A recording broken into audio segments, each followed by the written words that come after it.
please rise, pledge allegiance. Allegiance to the flag of the United States of America and to the republic for which it stands, one nation, under God, indivisible, with liberty and justice for all. Roll call, please. Mrs. Eisenhardt? Here. Mr. Hafner? Here. Mr. Hohenschel? Here. Mrs. Hume? Here. Mr. Reitauer? Here. Mr. Sheets? Here. Mr. Stubitz? Here. Mrs. Walliser? Here. Mr. Wagner? Here. 9 present. Moving on to recognitions. Mr. Potter. So the first item we'd like to discuss this evening is an obituary minute. Mr. Barry Quillman was one of our custodians that had been with us for several years. And when a member of the school district passes away, we create something called an obituary minute. So if you don't mind the board, I'll take a moment to read this. Whereas the Board of Directors of the Brandywine Heights Area School District acknowledges the passing of a dear friend in education, Mr. Barry Quillman, on May 1st, 2022. Whereas Barry Quillman served the district with dedication and excellence as the high school custodian for a total of 11 years before retiring in 2018. Whereas Barry Quillman's commitment to lifelong learning, devotion to students, and record of excellence in educational and community endeavors will long be remembered and appreciated. Whereas his passing is marked by a deep sense of loss to his family and friends in the district. And whereas the Brandywine Heights Area School District would like to publicly recognize the extraordinary life and record of service of Barry Quillman, now therefore be resolved that the school board of the Brandywine Heights Area School District officially honor Mr. Barry Quillman for his role in improving the lives of countless students and citizens through his contributions to education, public services, family, and the community. And be it further resolved that a copy of this resolution be spread across the official minutes of the school district this 13th day of June 2022, with a copy to be sent to his bereaved family. Thank you. So moving on to a little bit of happier news. We have 2 new Heights Award recipients that we're going to be recognizing this evening. So just to kind of brief everyone, New Heights Award is, it's an opportunity for staff to be recognized. We do this on a monthly basis. Staff, students, community members can recognize staff members. And in that process of recognizing them, it gives the opportunity to then select 2 people that become essentially employees of the month. And so we have 2 individuals we'd like to recognize this evening. The first one is Miss Olivia Lambert. Olivia, are you here? She's not here. So let me just take a moment and read a little bit for why Olivia was nominated. So Olivia organized and led, along with the Health and People Services Department, the Mindfulness Family Night that occurred on May 11th. She should be recognized for putting together an amazing event for parents and children. Olivia was able to organize with around 20 community agencies, businesses to set up emotional wellness booths, in addition to having a mindfulness yoga and meditation session set up.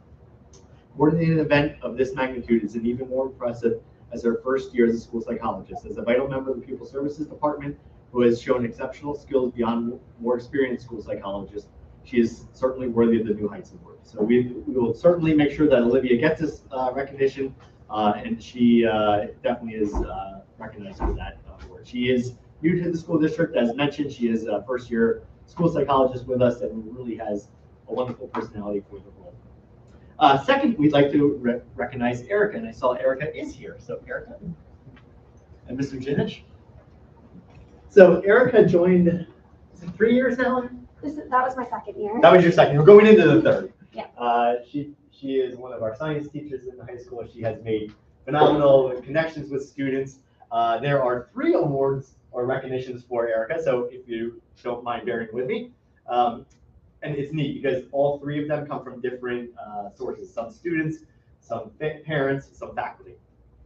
I'd like to nominate Ms. Lesevitz for the New Heights Award because she has gone above and beyond to prepare me for college chemistry.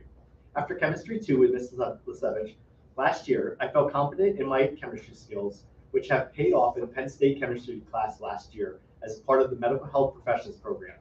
To further my chemistry knowledge, Ms. Lesevitz agreed to start the Chemistry and Education internship, where I learned organic chemistry and assisted with Chemistry 1 and 2 labs. I appreciate her prepping these special lessons just for me. Ms. Lesevitz has a major influence on my career, and I want to thank her with this award. Second, I want to echo my daughter's nomination for Mrs. Erica Lesevich for the New Heights Award. Lauren has always been a great student, but had never found a teacher to push and inspire her. Ms. Lesevich has done that just for Lauren. Ms. Lesevich has consistently pushed Lauren to be a better student, has built her academic confidence level, and has been a constant, quiet source of encouragement. Lauren has flourished a Penn State chemistry student because of Ms. Lesevich. As a teacher working alongside of her, I am in awe of her dedication, classroom management, and class rigor. She is one of the first teachers in the building every morning and is always willing to share lab ideas, chemicals, and lab equipment. She is also one of the most sincere, friendly, and hardworking teachers in the high school building. Earning the New Heights Award is the type of recognition she deserves. And finally, Ms. Lesevich is one of the kindest, most flexible, and patient teachers I've ever met. Every day I come to the class, she has a smile on her face. She works so incredibly hard to make fun, interactive chemistry labs and review games. She even created a murder mystery and escape room connected to the topics we learned in chemistry to conclude the year. Ms. Lesevich goes out of her way to support her students by attending music concerts, school plays, and sporting events. She asked about our days and how we are doing. She recognizes when we need a break, and at the end of a long day, we play a game for the last 10 minutes of the class. I want Ms. Lesevich to know how much her students appreciate her. I know I'm by far not the only one. And they keep going on. She is another student. She is the best. She is always so sweet and caring, but does not let people push her around. She is inclusive of all learning styles, which has helped me tremendously because most teachers don't. She made me love chemistry, and I never thought I'd enjoy that class so much. Another one, she's a great teacher and very helpful while also incorporating fun school-related activities. Another student, best teacher, most helpful and understanding. Another student, she's great. Another student, cares about her students. Obviously, very, very well deserved. So I'm going to echo the students. I mean, there's actually some students that came here too just to support Mrs. Lesevich. The connections that she has managed to establish with her classes have been honestly so neat to see. It is a fun room to be in. I spend a lot of time in there, usually so that I can learn something too.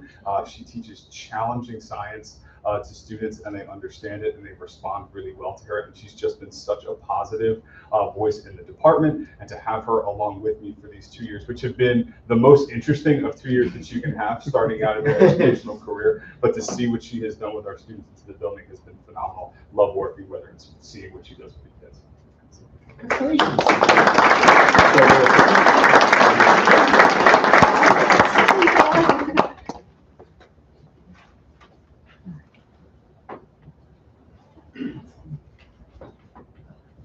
Next up this evening, we have a couple recognitions we'd like to make in the athletic department. So I will call on Mr. Geist to coordinate those recognitions.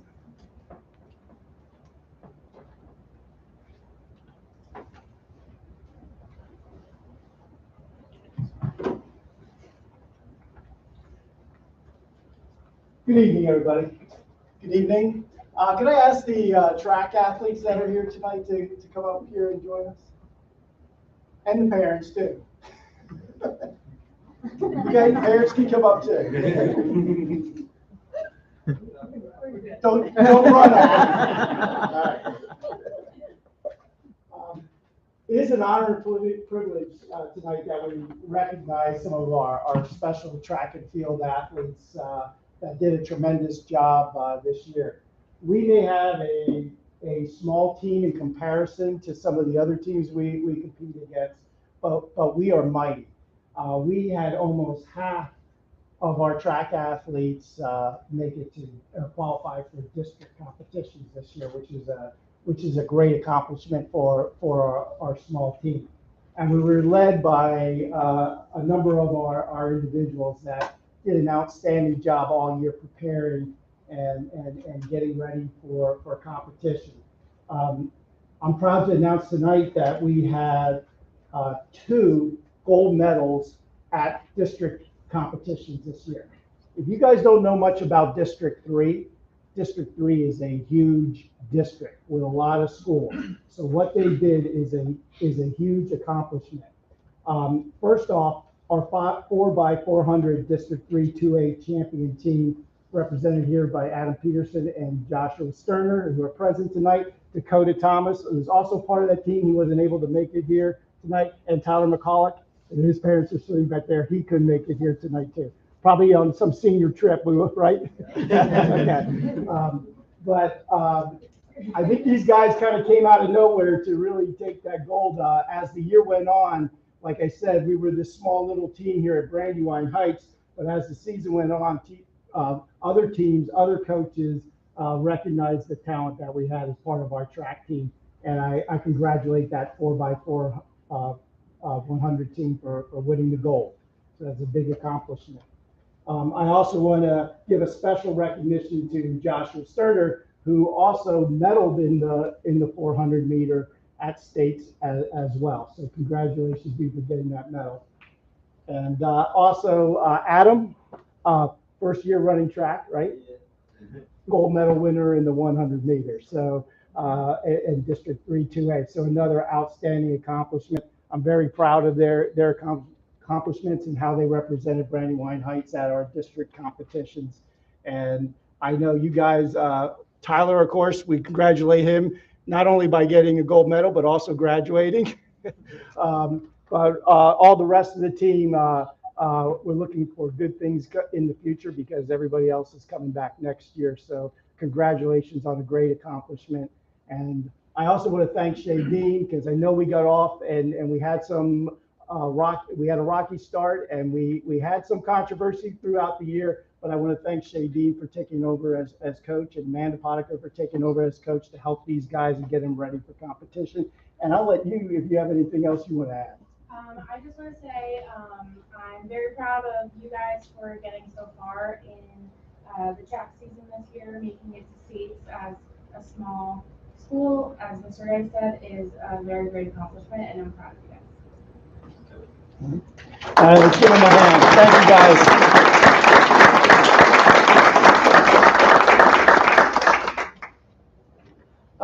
Switching gears here, I also would like to call up right now is Coach Don Roach. If you could come up here, please.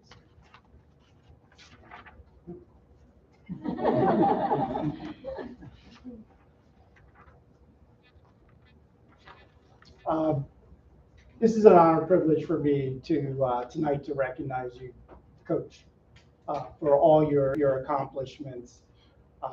And in particular, Coach Roach reached an important milestone in his career, his 400th victory.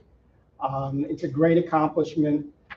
And when you really look at the list of accomplishments, this softball team that you provide leadership to every year has reached unprecedented success under your leadership.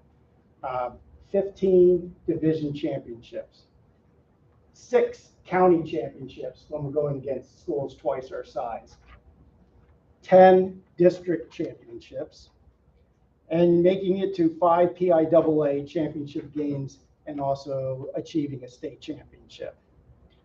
Those type of accomplishments do not happen by accident.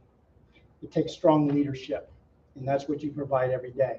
I tell our other coaches, and I tell when we were at the sports banquet, it's a true pleasure and honor to see you go to work every day with these girls and what you do on a daily basis. It's really something to see. You have a lot of attributes that are critical for coaching. Number one in my book is you're a master teacher. I see how you teach these girls and prepare them each and every day. There's one thing as an athletic director, when they go to a competition, I know these girls are prepared and ready for competition. But also it's the culture that you provide with these girls. Your team mottos every year. It's funny because sometimes I'll say a phrase or something and it resembles one of their mottos from the last 20 years. And all in unison, I hear the girls will yell back at me, "Bullets!" So I know it was something that you instilled in them over this time. But it's a great culture. And I know you're proud of all these accomplishments, but I know that's not why you coach, because the leadership you provide is you are changing lives every day. And you're changing lives in a positive way. And one of the other things that you do is you build relationships with these girls that will last a lifetime. That's why our coaches coach. I know that's why you coach. I get emotional talking about this because one of my favorite things this year was when you got your 400th victory. And we have it on videotape. And it actually illustrates why you coach. And after he was presented with the game ball, he put his arms out like this, and the whole team came and gave you a hug. And what they said to you in that hug in unison was, "We love you, coach." That's what it's all about. And that's why you're so successful. And I can't thank you enough. You've set the standard here at Brandywine Heights for coaches, and can't thank you enough for all you do on behalf of our student athletes. 400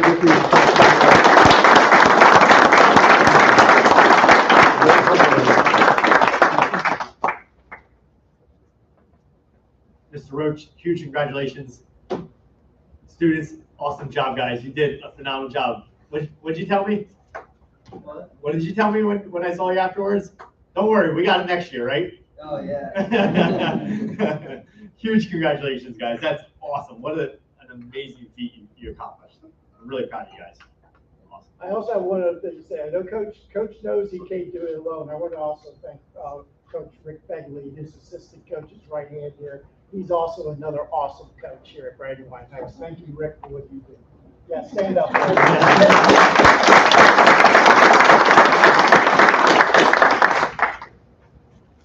So we have a couple other things we'd like to just share with the board before we get into the official meeting this evening.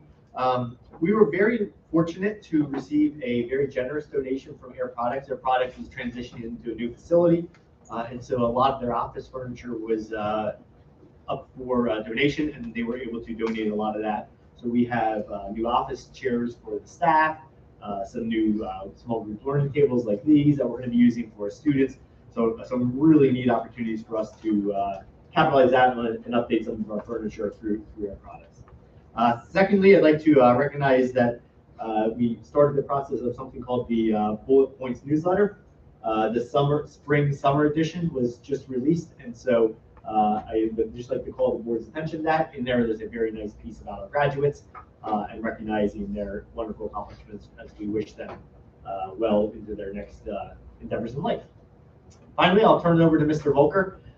This evening, we want to take a few minutes and recap and talk about some of the initiatives that we've been working on as a school district pertaining to academics. So obviously that has been a concern, it's been a talking point for the school district, and we continue to focus on that. And so as a recap, as the last board meeting before we enter into the summer recess, if you will, we thought it'd be a good opportunity to talk about the academic programs that are in place and some of the things that we've put in place to support our students, to make change. And I know people tire of hearing this, but it's unfortunately true. Sometimes it takes time to see those change agents come into effect. There are a lot of initiatives at play right now, all working towards improving the academic program in the school district. So I'll turn it over to Mr. Volker to go through this pretty interactive PowerPoint here. Sounds good. And I do want to apologize. I did shower. I knew people were going to leave, but that's my fault.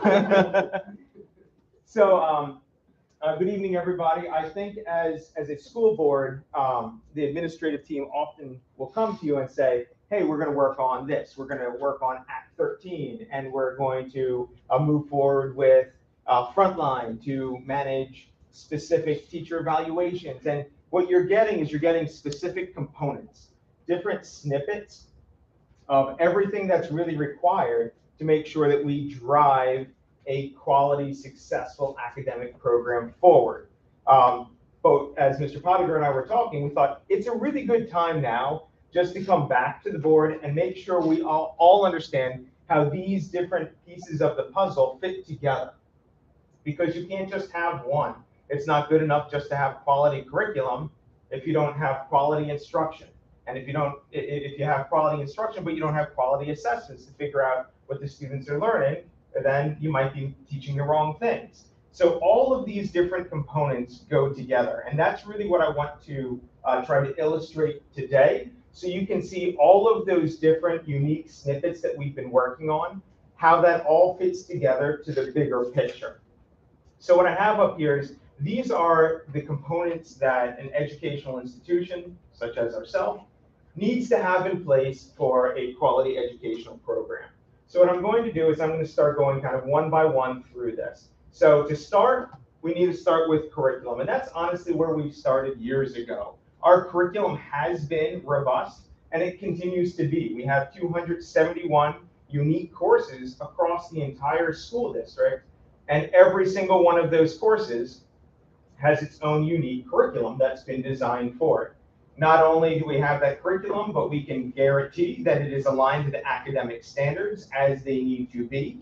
And not only do we have those documents, but years ago, we said these documents shouldn't be just something that sits on my shelf and I'm the only one that refers to. It should be a public document so parents in the community can see, okay, well, what does 5th grade math look like? What are they going to be covering? What's the timeline? What components? What resources? It's all there. It's all publicly facing. And I think that was about 2 years ago. There was the start of conversation about legislation, about school districts now are going to be mandated, which the legislation died, but it was talk about school districts being mandated to make their curriculum forward-facing. We're years ahead of that. We're in a very good place in terms of curriculum, so I'm not going to beat a dead horse, and I'm going to move on to the next part. Once you have that curriculum in place, that really drives what the teachers are doing instructionally.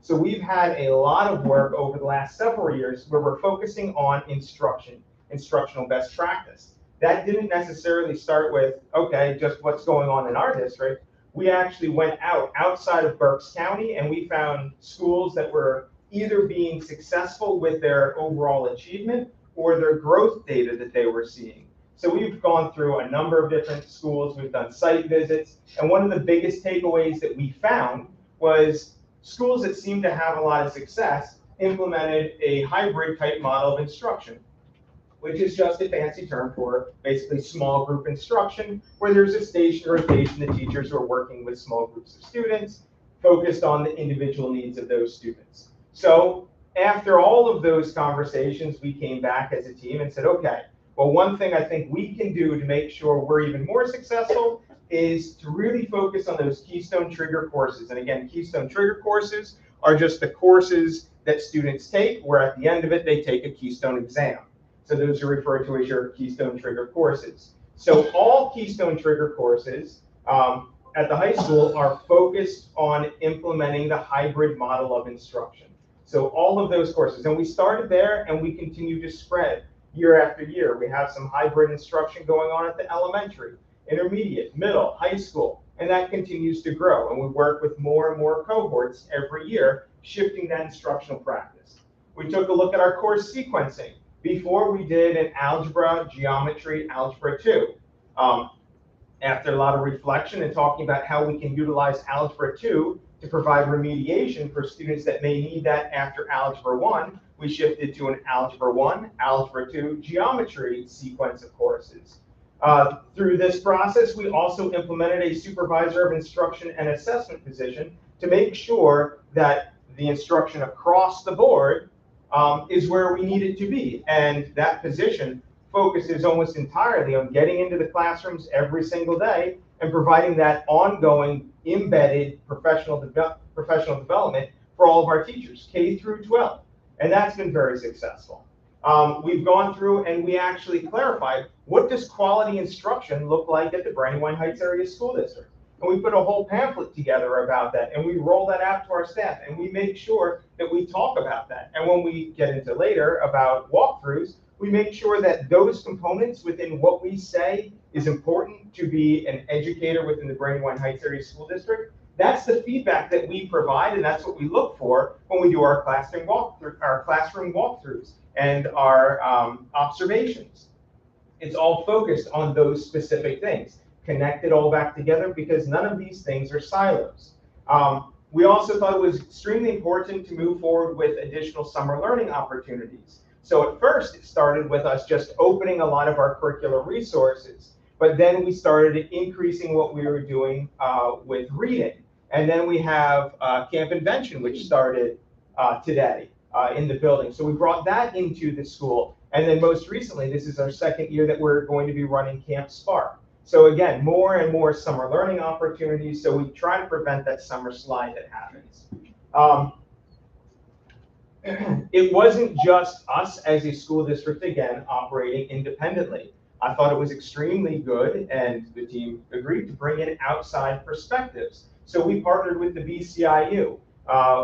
They came in and they provided feedback, again, specifically in the area of math. We did this a lot to make sure that what are we missing? We know that we struggle academically in math instruction, more on that secondary level. So we brought in the BCIU's go-to expert on math. He did classroom walkthroughs, classroom debriefs. We identified specific things specifically in the area of questioning and depth of knowledge questions that we worked on with our staff and with this individual from the BCIU.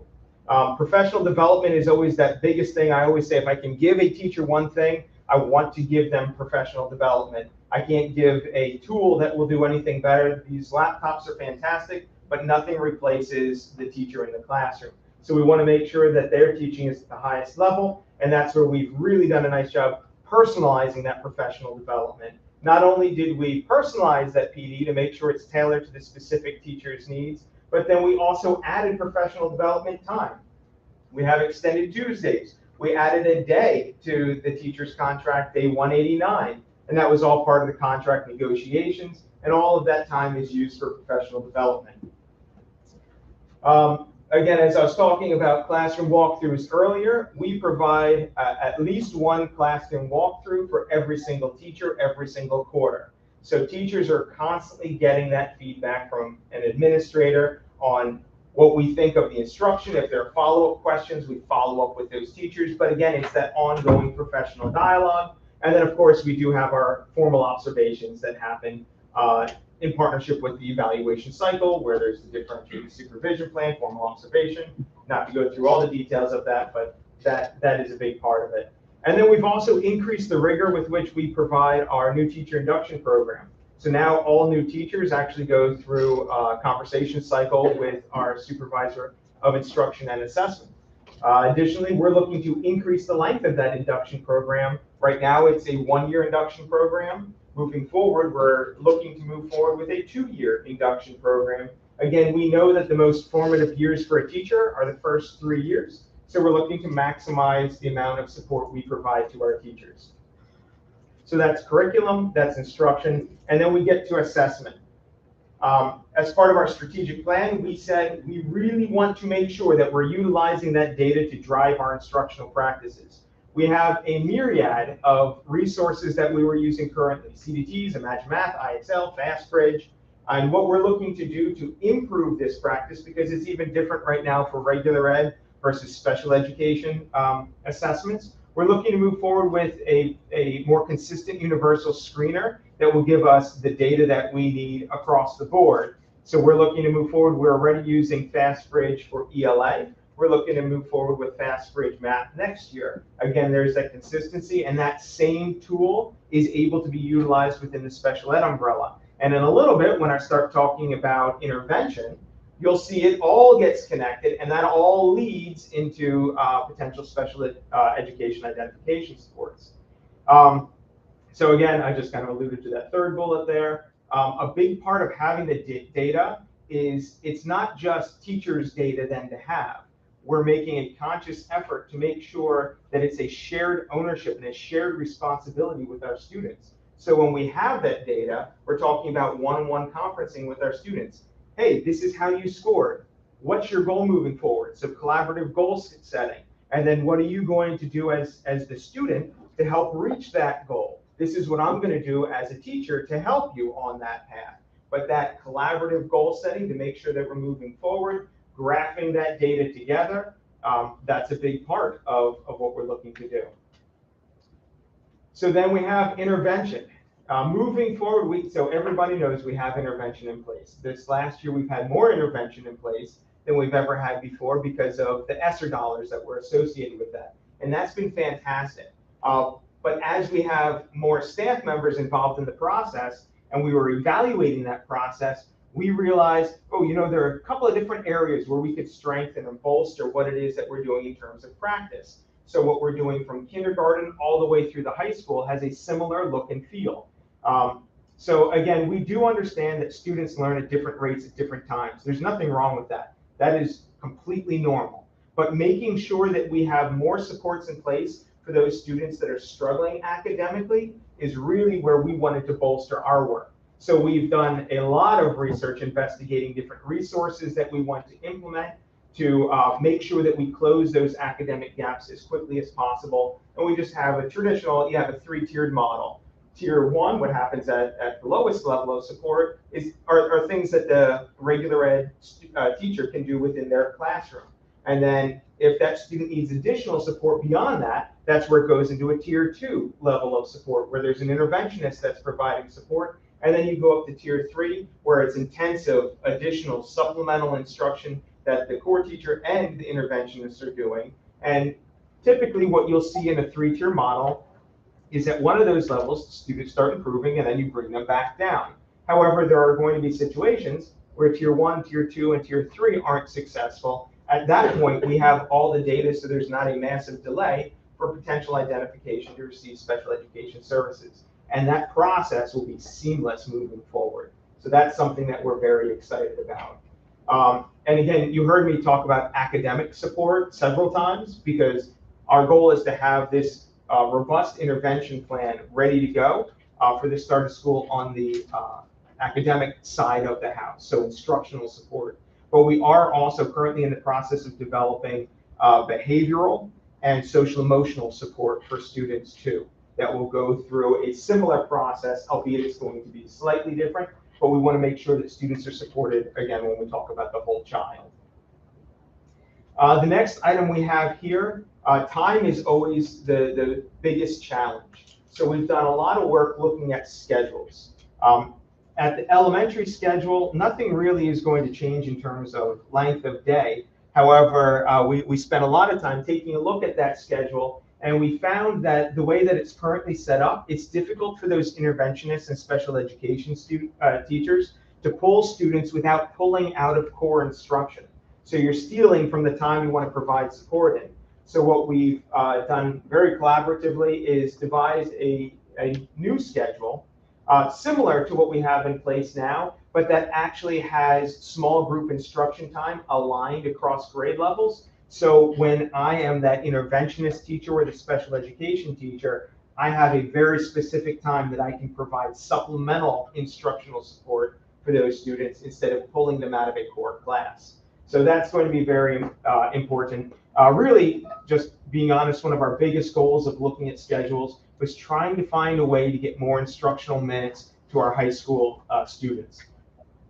It's no mystery that students will need help and support K through 12. That doesn't stop when they get to high school. And currently, the way that the schedule is built, they're using every single minute for their instructional time. There is no remediation built within the schedule as it stands now. And our instructional day was on the shorter end. So we investigated everything from one bus run to trying to shorten that time between our runs, which is pretty much what we have as far as our proposed schedule here. And what we have is we have the current schedules listed there. And for those that can't read that super fine font, what you'll see is the elementary and the intermediate, their schedules really aren't changing. They have, and we're proposing they continue, with 7 hours of instructional time. The middle school and the high school, they're connected together because of the bus run. So taking a look at the high school schedule, we said, okay, instead of starting at 7:34, which is a unique time to start, if we start at 7:30 and we extended that instructional day to 2:30, which isn't too late, it shouldn't impact with athletics and everything else that goes on within the student's life, we could actually get that instructional day to 7 hours, which is consistent across the board then. And then similarly with our middle school, we bump that time up on either end slightly to get to that 7 hours. So then across the board, K through 12, we're talking about 7 hours of instructional time. Mr. Potter, is there anything more you'd like me to state on that for now? No, I think that's perfect. Okay, we'll come back to questions all at the end for anything you may have. And then the final piece is communication. So education doesn't work without that connection to home, right? Parents can do a lot, schools can do a lot independently, but it really works when everybody is working together. So we've spent a lot of time piloting at the elementary level a skills-based report card this past year. And the reason for that really has to do with meaningful feedback to parents about how their children are actually doing. If I'm a parent and my child comes home with an 87% on their report card, that doesn't tell me as a parent what is it that I can do to better support my child. I see that they're doing okay, they're doing fine, but that really doesn't give me a lot of information outside of reaching out to the teacher and saying, okay, I need some things that I can do to help. This report card really drills down on all the skills that are needed for a student in that grade level, and it says, this is how they're doing. They're below grade level here, they're on grade level here, they're advanced here. And that, again, that helps me as a parent better be able to support my student. That's what we've done K-3. We've done a lot of conversations this year talking about a district grading policy that supports our overall philosophy of education, moving forward grades 4 through 12. So similarly to how we've had grades in the past, there still will be an 87% because grades 4 through 12 are a little different relative to that. At the high school, there would be pages and pages and pages of skills for every course. It just doesn't make sense doing it that way. But we wanted a grading system that's more consistent and going to be driven more on on academic mastery of skills than it is maybe on effort. So we've noticed that a lot of our students are scoring very well on the report cards. We have a lot of A's and B's on the report cards, but yet at the same time, we notice that those same students are struggling to pass the Keystone exam. So when we started digging into it, we started finding out that a lot of the grades, the students were getting increased scores because they were going above and beyond doing extra credit work, which is fantastic. There's nothing wrong with that approach. But what we're saying is, what's the purpose of the report card? Why are we communicating this information? Why are we communicating this information the way that we are?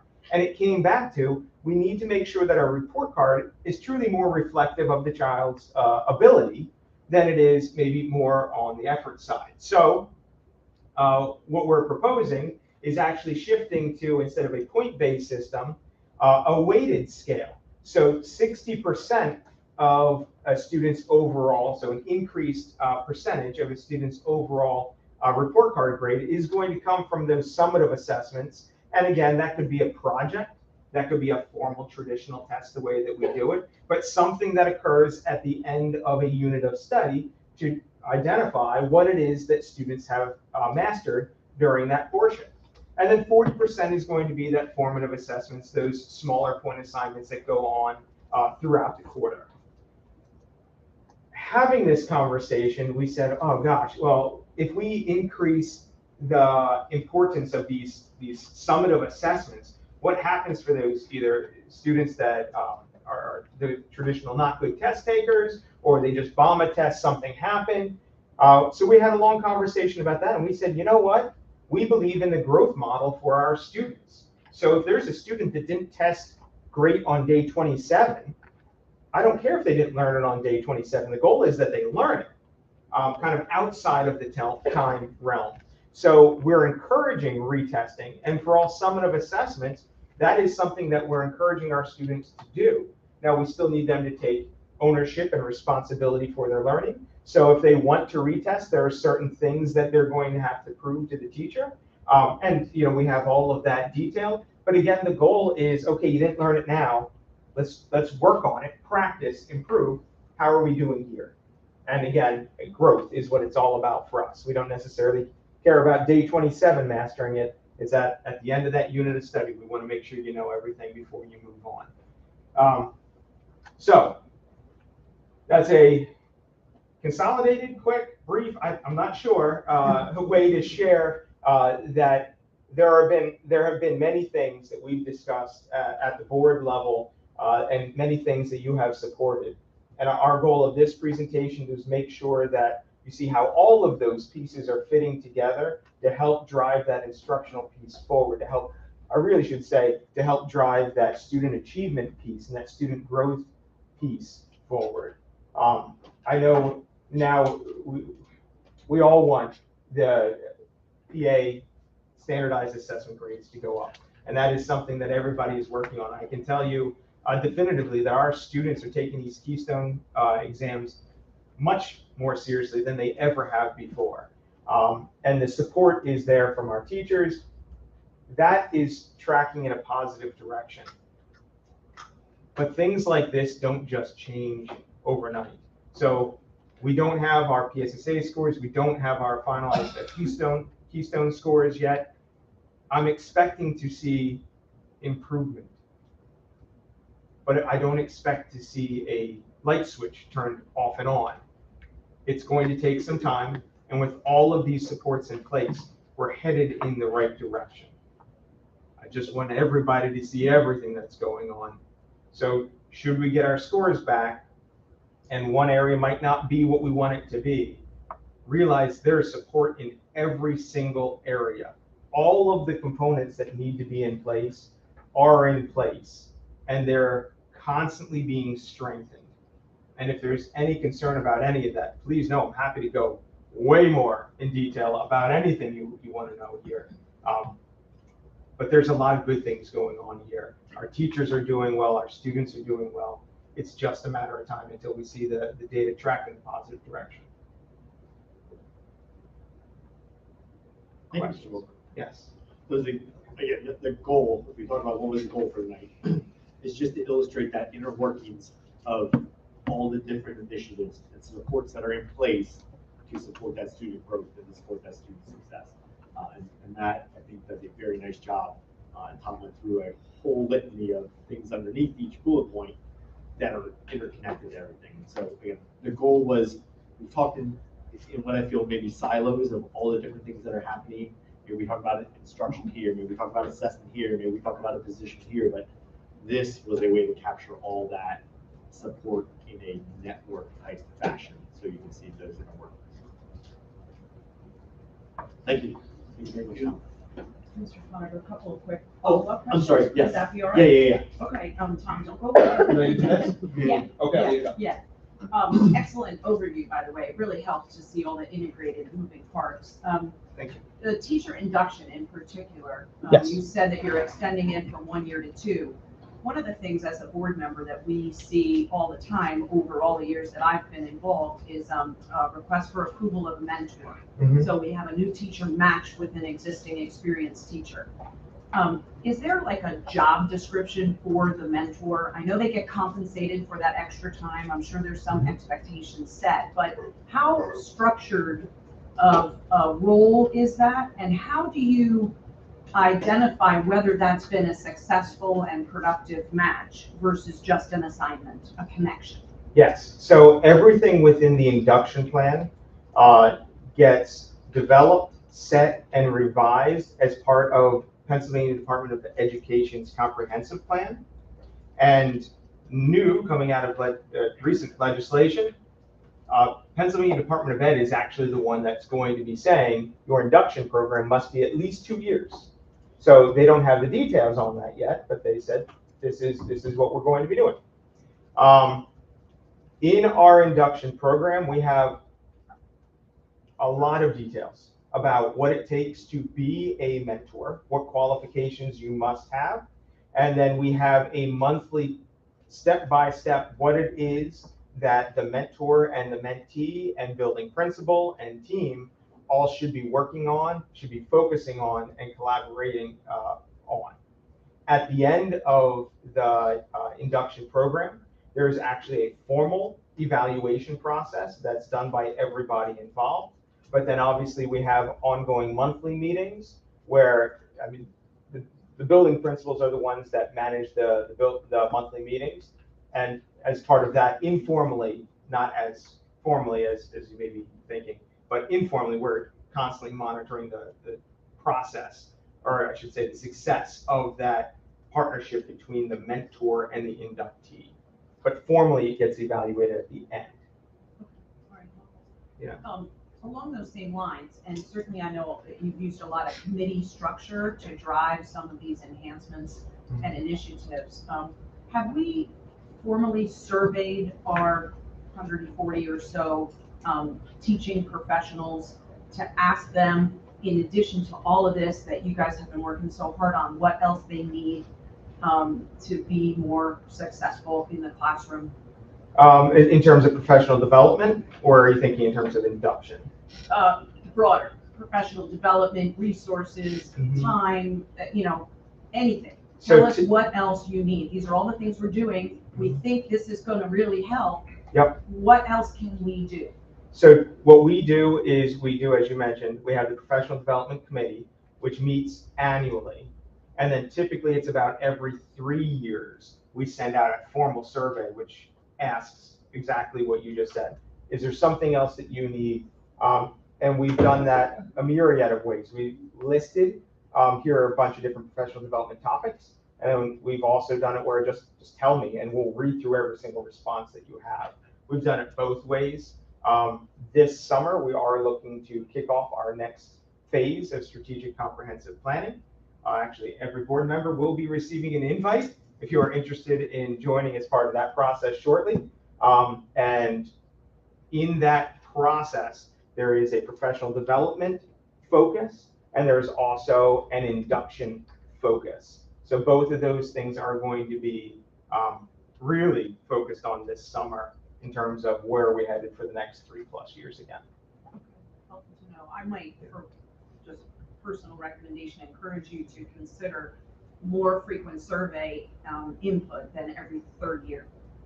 So again, I know the comprehensive planning and strategic planning process provides some of that input from select candidates who choose to participate or who get volunteered to participate. But that ongoing feedback, I think, might be powerful, because it could just be 1 or 2 comments that ignite an idea that maybe we haven't considered, and it might be really productive that way. Absolutely. I would just add on one last thing. One of the positives of being the size that we are as a school district is we have a lot of those ongoing conversations with our teachers all the time. So whether it's the department head that we're talking about, small departments that we're meeting with, is there anything you need? When I talk about that personalized professional development, that's really where we are. So we're having those individual conversations with departments, with teachers individually, and they're telling us it's a 2-way street.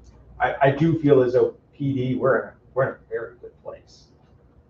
All right. My 3rd comment or question really ties right into that, which is if we were to ask you, if you had a silver bullet, if you could wave your wand, if financial constraints and time constraints and traditional constraints weren't real, what would your silver bullet be? And I'm not sure you need to answer that right now, but the same question for every individual staff member, right? So again, as a board, clearly we hear confidence coming from your leadership laying this all out, and now we just kind of have to sit back and wait for the results to pop. Which is awful. Which, doesn't. Oh, I want to throw up. Plan, but absolutely. I know you struggle with that all the time. I'm very confident we're doing the right things, but don't get me wrong. Like you, I want to move the clock forward. Let's see how we did.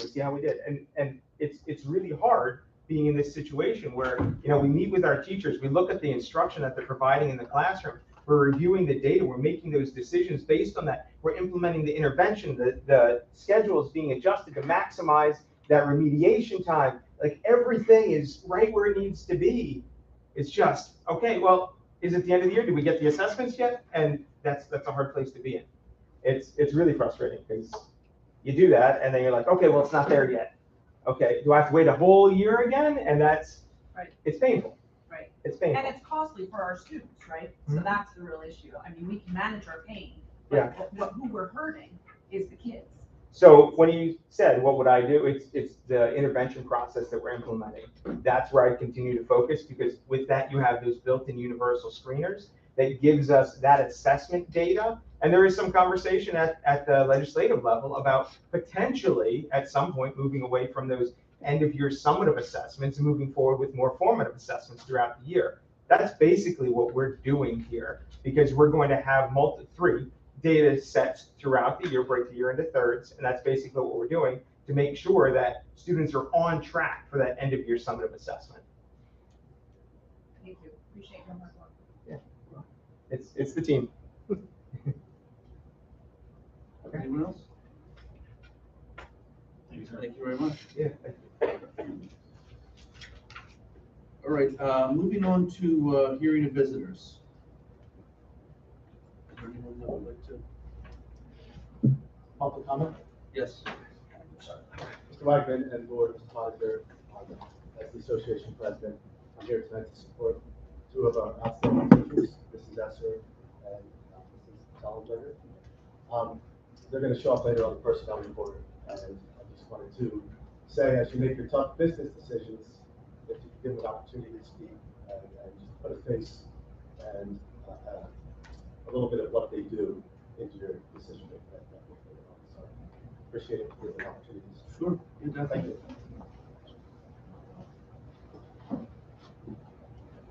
Good evening. Thank you so much for giving me this opportunity. I really appreciate it. I am Senora Sollenberger, as maybe some of you already heard from your kids or students, and I am the science teacher for the high school and this year for the middle school. I am here because today you're making a very important decision for myself and for Mrs. Esser. We are part-time teachers, and last year my schedule was changed. It was changed to be teaching from the high school and to be traveling in the middle school. When that position was offered to me, or that change in the schedule was offered to me, I was told that I was going to have a travel time and a prep time to compensate for the change. And I was very grateful, and I wanted to tell you all that I really appreciate that change. And it really made an impact on my schedule, because I was able to prep for the new class that I was teaching in the middle school, and I was able to get some compensation for the travel time. The travel time, it was assigned to me as my duty, as it is for some other employees in our school district. There's some other teachers that travel, and they get compensated as their duty. There's administrators that travel, there's maintenance people that travel, and it's part of their compensation. Today, you're making a decision on whether or not to take that away from us, to take that duty time or that prep time. And I'm so grateful for the question that you just asked, Mrs. Kuhn, because what do we need? What do we need to have that silver bullet? In the case of Mrs. Esser and myself, we need time to prep. We are getting paid in the next year, as you will see next in paragraph B, the items 2 and 4, page 10 of your notes, that we're going to be reduced from 0.75 to 0.5. That means that we're not going to have prep time. That means we're not going to be, our travel time is not going to be our duty. So that means that all the time that we are going to need to be ready and implement the components of success that Mr. Bolger just presented are going to be not in our schedule. I really, really encourage you, and I really want to tell you that we both have a big love of students. Myself, last year had around 100 students. Next year, it seems like I'm going to have about 130, which is more than some full-time teachers. And in the case of Mrs. Esser, she has around 150, maybe 160 students. We don't have, if this change happens today, we won't have any prep time to get ready for testing, to implement all those components that Mr. Bolger is presenting, to spend time, extra time with our students, which we want to be there for them. I really, really appreciate your time. I appreciate the last year I had the opportunity to have that prep time, and I really wanted to have some compassion for us, because our workload is really, really big. And it's about the same or sometimes more than some full-time teachers. Mrs. Esser wanted to explain a little bit more of why do we need that time? What do we do with that time? So I want to give her the floor. Hi, I'm Joyce Esser. I used to teach Title I reading, and the second week of school this past year, I was switched to FCS, middle school and high school. And with that change, it added another period to my day, but I get the same pay. So I get paid for a half day, but I'm 5/8 because of periods not being back to back. I do travel, that's not compensated for in my schedule, but I just want to say that I appreciate the board and administration recognizing my FCS position this year, which you're going to hear about. It's retroactive here for 0.75. That helps me provide my student instruction. I'm just baffled, I'm dismayed that you would consider moving me back to 0.5 hours and still expect a good quality, which you'll get no matter what. But instructional program, we talked about communication with parents, with staff, with I come late and I leave early. So I don't have team meetings, I don't get to talk to administrators. This year I got observed and I was asked to stay after school to go over my observation. I don't have that time.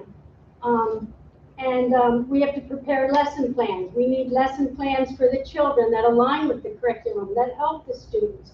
We need to get into the Google activities. We need to do tests. We need to prepare for projects. We need to email parents. The communication is so important. I get parents emailing me occasionally, not a whole lot, but they want to communicate. I had one woman last year that 8 times on a weekend, that's all I was doing, is going back and forth with her on her child that couldn't locate a paper. Wanted to know how I could get her one, whether she could come pick up another one, whether I could email it to her. So the communication I feel is so important. The academic support. I teach 4 periods and get paid for 4. I had on my own time kids coming to me for some support.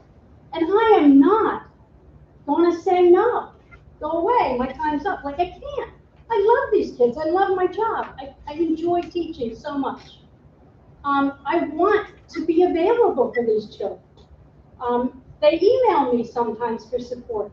And on top of all this, I'm the FCS teacher, so I can't tell you, I don't keep track of it, how many hours it took me to get all my sewing machines up and running for sewing class.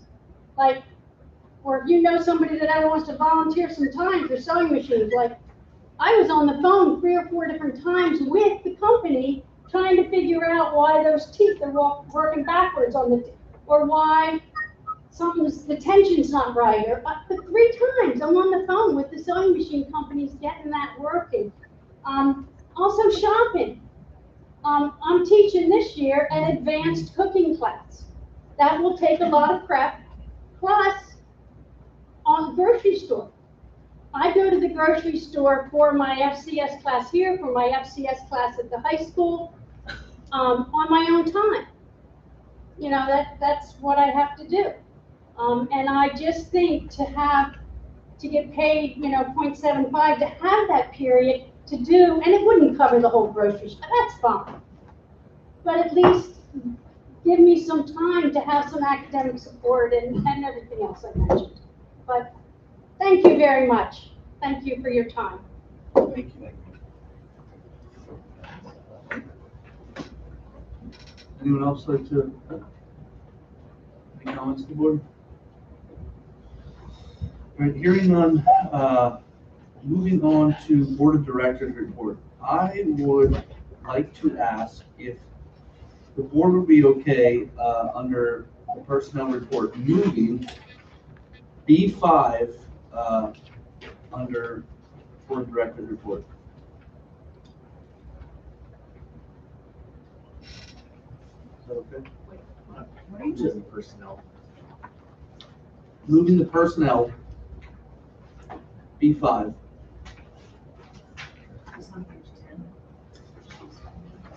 So it is, B5 reads, approve the appointment of Mr. Antonio Riggins to the position of intermediate middle school principal.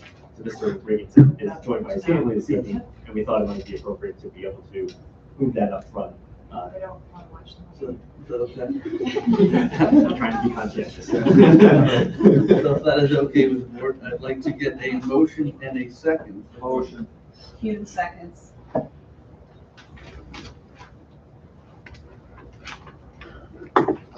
So looking at the Board of Directors report, there are a few items that are included in here. First is the minutes from the May 2nd meeting. Any corrections that need to be made to those meetings before they're approved this evening? Next up is the first reading of policies. Pretty much those policies are just a a routine review. There's really no revisions. The only one that does have a few revisions is a 709 building security policy. And when you look at that policy, what's included, we've included the information about employee access cards. That's really the main change because a lot of our keys have went away from the physical keys to the employee access card. So we want to reflect that appropriately within the policy. So that is really the only significant change for the first reading policies for B1, 2, 3, 4. Any questions on those? C is the second reading policies. Those were presented last month. Any updates from the board members on those before those are approved this evening? D is to appoint voting delegates to the Pennsylvania School Board Association. That is held, it's going to be held Saturday, November 5th. It's a annual event. It's a big PSBA conference, and they try to get school board members, 2 school board members from each school district to go and represent that, the representatives of the school district of the 5 school districts in Pennsylvania. So the question is anyone willing to attend that, whether it's in person at the PSBA headquarters, or you could do a virtual option as well? You willing to ask? Awesome. Any other takers? Anyone else? Mr. Hefner, Mrs. Walliser? No, I don't think I'd be able to make that one way or the other at that particular time. I had a hard time hearing the times. What was it again? It's Saturday, November 5th, and it's an in-person meeting or a virtual Zoom session. You can choose either one.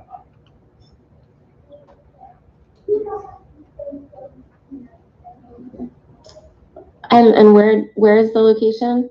In the PSBA headquarters in Mechanicsburg, Pennsylvania, Okay. So right outside Harrisburg. It's right where the 78-81 split is.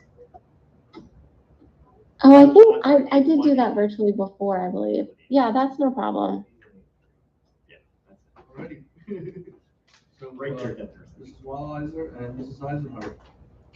Thank you very much Thank for you. representing the school district. Item E is to approve an agreement with the Luther Home to use the school district facility as a backup location in case there would be an emergency as a shelter facility. This is an agreement that we have done several years in a row, but we annually approve this. And there's a reciprocal piece where we use the Luther Home as a full-out facility. Item F is to ratify Mr. Sheets to serve as a temporary president to the board to assist in signing the diplomas for students. And then item G is to approve a memorandum of understanding with the Fleetwood Police and Brandywine Heiser School District. It's a 2-year agreement. There has to be a memorandum of understanding between the police department and the school district. So typically, we've always had the Pennsylvania State Police. This now allows us to have one with Fleetwood Police as they serve the Topton. So Topton is served, the 2 schools of Topton are the elementary school and this building. The high school is under the state police in Holmesville Township. So that's what this service agreement would be for. The Fleetwood Police and state police both service even the borough of Topton. So we still work with those police departments, even with these 2 buildings. And then finally, as mentioned earlier, we'd be approving personnel B5, which would be the appointment of Mr. Riggins as the intermediate middle school. Any questions on those items? Just real quick, why was item F necessary? So Mr. Sheets did help to serve and sign as one of the signing of the diploma this year. A single diploma. A single diploma, correct.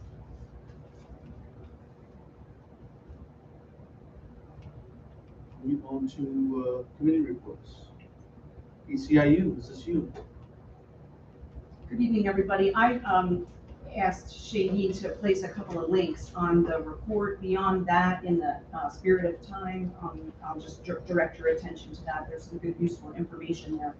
But the next meeting of the BCIU Board of Directors is this coming Thursday evening. Perfect, thank you. Mr. Sheets? I stepped out. See that? Or you shrank, one of the other. BEITC, list of work. Yes, I have nothing to report. The next meeting is Thursday, June 30th. Thank you. COLA, this is Walliser. The next meeting is going to be September 12th with PSBA. Perfect. And the floor is still yours for policy committee. Nothing new to report. Thank you. Strategic planning and goals, Mrs. Heiser. Negotiation committee, Mr. Sheets. Still not there. Building construction committee, I will turn that over to you, Andrew. Yep, so two important updates for the board in regards to the building construction. A walkthrough occurred this past week with the architect KCBA, as well as individual appointments with each of the primes. So the electric contractor, the HVAC contractor, the general contractor, and the plumbing contractor.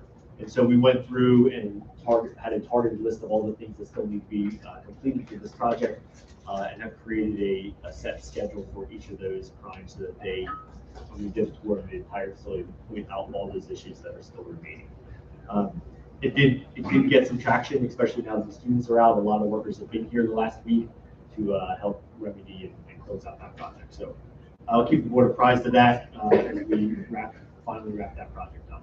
And then the other important one, if we could just look at our calendars, we are looking to hold a school board meeting on the 27th, Monday the 27th, and that would be more of an informational meeting.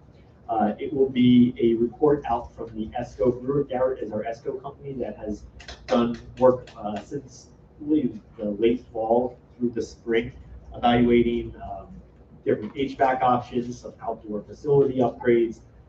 The final really phase of the project that we've been talking about for some time now, as we rolled out the project plan. First was the elementary school, then this building, and then this final phase. So this ESCO company has done that, and they will be providing a report out to the board at that Monday, June 27th meeting at 6 p.m. Those are the updates for now. What time is that meeting? 6 p.m. Any additional board discussion? Hearing none, can I get a roll call, please? Mrs. Eisner? Yes. Mr. Hefner? Yes. Mr. Hohenschel? Yes. Mrs. Hume? Yes.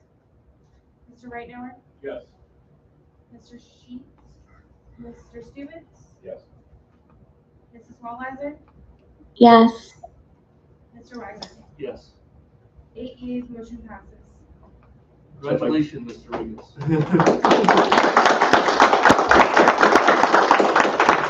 Mr. Riggins, would you like to introduce your family? Sure, absolutely. This is my wife, Kimberly, and this is my son, Grayson. So we're here to support me, and I really appreciate it.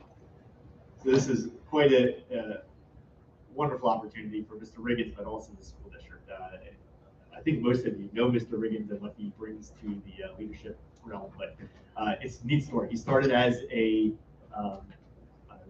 long-term sub, well, actually a student teacher with us, and then long-term sub, and then he worked as a gifted teacher, and then he's worked as a dean of students for the last 3 years.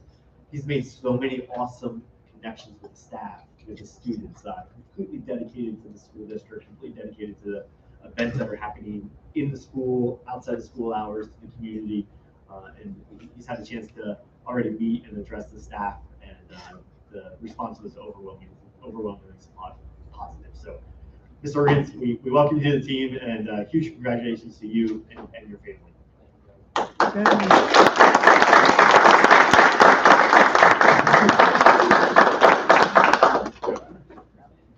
All right, moving on to business and operations report. Can I get a motion and a second? Motion. Second. Thank you. So there's quite a bit here.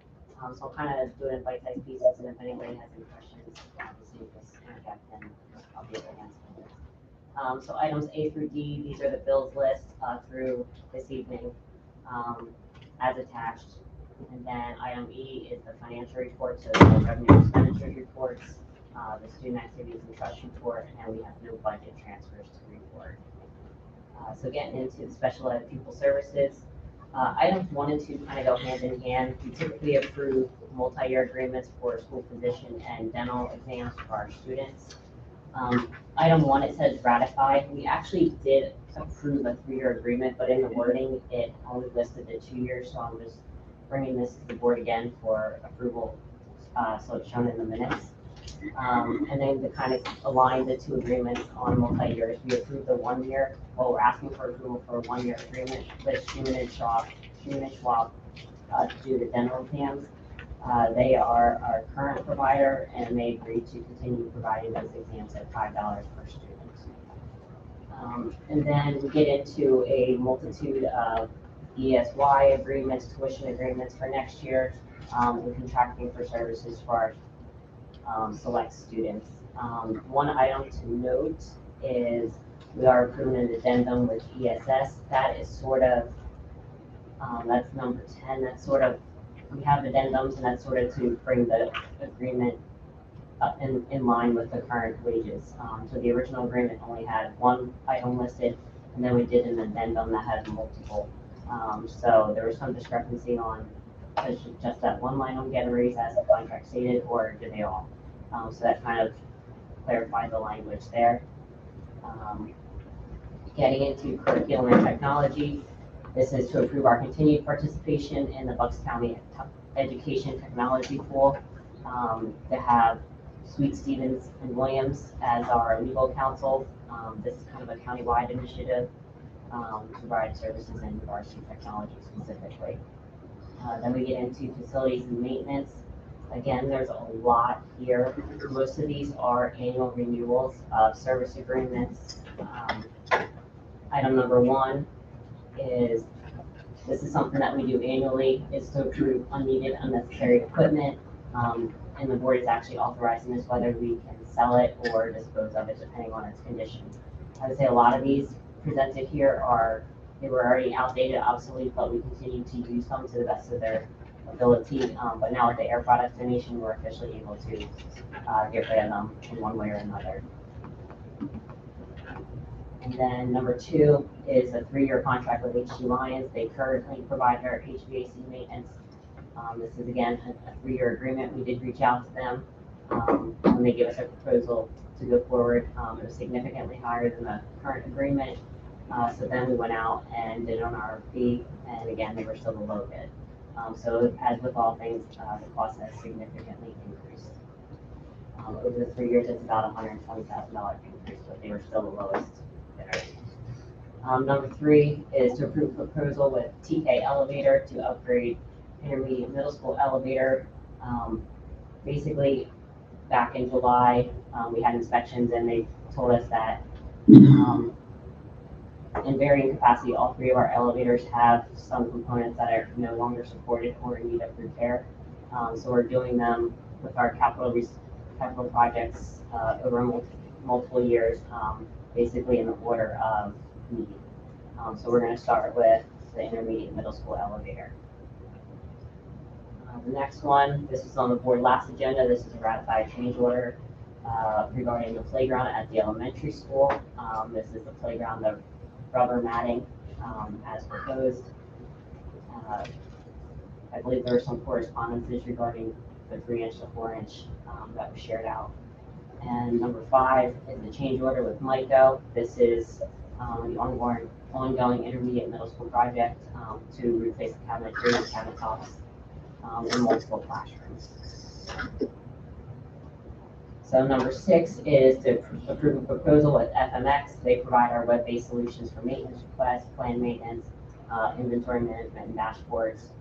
That's a $150 increase from last year. Number 7, 8, and there's a couple count which of these. 7 and 8 is to approve maintenance agreements. Number 7 is with the annual boiler and hot water heater agreement, and then number 8 is to inspect and test exhaust hoods. I would say on a lot of these agreements, when we went out and got quotes or bids, we're finding that a lot of people are not responding to bids. We're simply getting one person that responds, and unfortunately, we're having to utilize their services. Number 9 and number 14 are to approve proposals from Modern Fold for inspection services. Number 9 is the basketball backboards, and number 14 is the stage rigging. I would note that the stage rigging, that was not part of the construction project, so that's why it's on here this evening. Number 10 is kind of a one-time non-recurring expense, and that's to remove chemistry lab chemicals Number 11 is with Penico Excavating to repair concrete sidewalks at the elementary school. This again is part of the capital projects. Number 12 is an annual proposal for the alarm system monitoring. That again, we do that every year. Number 13 is to approve the bid award of the BCIU for custodial supplies. Number 14 we had previously mentioned. Number 15 is to approve food service and repair quotes and agreements with Longacre and K&D Factory Service. Again, these are both, those were the only companies that responded to the bids. And number 16, this was communicated out in a weekly update. This is a 2-year contract with True Green to provide field maintenance services with a low bid of $28,000. So basically, there's some steps that the district would have to take should they do this in-house. So we're approving that this evening. And should things change on our end and we're able to do that service ourselves, we'll reevaluate this contract with True Green.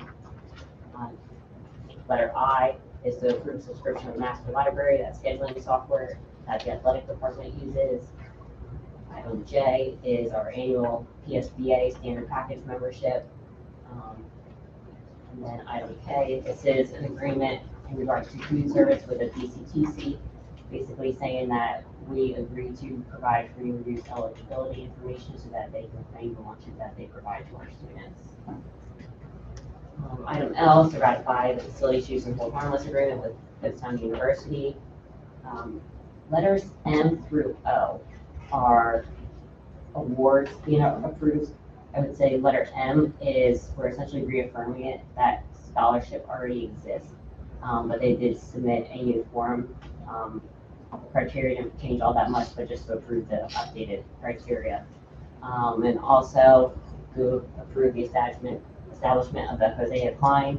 That was Arlene's husband, so we're approving that one that was created. And then there's also a Life Skills Achievement Award that is being funded to start providing a scholarship next year. So items P, Q, and R. These are done at year end with the approval of the budget. Item P essentially says that we are allowed to pay bills between now and August. Typically, we hold the bills for board approval, but that's so we maintain good relationships with our vendors. And then Q, reminder of the school board policy 16, payment of bills. We approve that should any changes have occurred. And then item R is to authorize the business manager to make 21-22 budget transfers after June 30th. So once June 30th happens, and if there's any line items that are over expended and some that have excess funds due to change in needs over the year, we have the ability to transfer the excess funds to cover the over expended accounts. And then item S, this is to appoint the BCEITB as our 22-23 earned income tax collector for part of the agreement attached. They have been designated as our EI tax collector. I believe since 2010, all school districts in the county now use them as their collector. And then item T is to have the county collect our delinquent real estate taxes at a 5% commission. So basically how that works is come December, in early January after the December 31st due date, the tax collectors, they send a report to us, we reconcile it and agree, and then they turn it over to the county. And essentially, we typically get paid when there's a sale. So we'll get our delinquent tax money. Item U, tax collectors collect per capita and real estate, the current ones, and this is authorizing them to collect the delinquent per capita taxes. And then we get into item V, which is to approve the 22-23 general fund budget adoption. Bullet point 1, to approve the 22-23 general fund budget totaling $35,514,235.78, which reflects a 3% real estate tax increase of 1.0326 mils, as outlined in the attachment. Item 2 and 3 are tax resolutions, basically re-acknowledging the per capita taxes, the homestead farmstead resolution, which would be to each household that is approved for homestead farmstead exclusion, they'll get a reduction in their taxes of $294.19. This is a $60 increase over the previous year. So while the taxes may go up, this will help offset that. That's a result of basically gambling funds distributed out to the school district. There's about $200,000 increase, which is the first time basically since it's been instituted. Number 4, no action required. Reminder that the board approved a resolution in 2012 providing an option for installment of real estate taxes. That's where some people decide to pay in 3, like an August 31st, October, and December deadline without penalty. And then item 5 is to essentially reapprove the assigned fund balance and the usage is as outlined below. This is basically what was at the end of last fiscal year and then what was built into the budget. Any subtraction should be maximized any fund balance that we proposed in our budget last year. So that would bring those balances to current as of today, but that'll change. And then we get into number 6. The board authorizes the business manager or my assistant to assign fund balances needed to balance the net of revenue and expenditures in 21-22 school year. So that's what I just noted about any assigned fund balance that we had was part of our budget last year. We have the ability to move that to help cover the expenditures. Mr. Wegman? Yeah. I guess a point of order is due here. I recall that I believe, had table item H4 for the playground installation last month. We had tabled that, if I'm not mistaken. I don't know if we need to make a motion to remove it from the table before we can proceed on this. And I was just curious if there was any kind of explanation we got between the differences between a 3-inch rubber base on the one invoice compared to the 4-inch or the other previously. Yeah, we do not need to make a motion to take it off the table, but Mr. Pottinger can shed light on 3 inches versus 4 inches.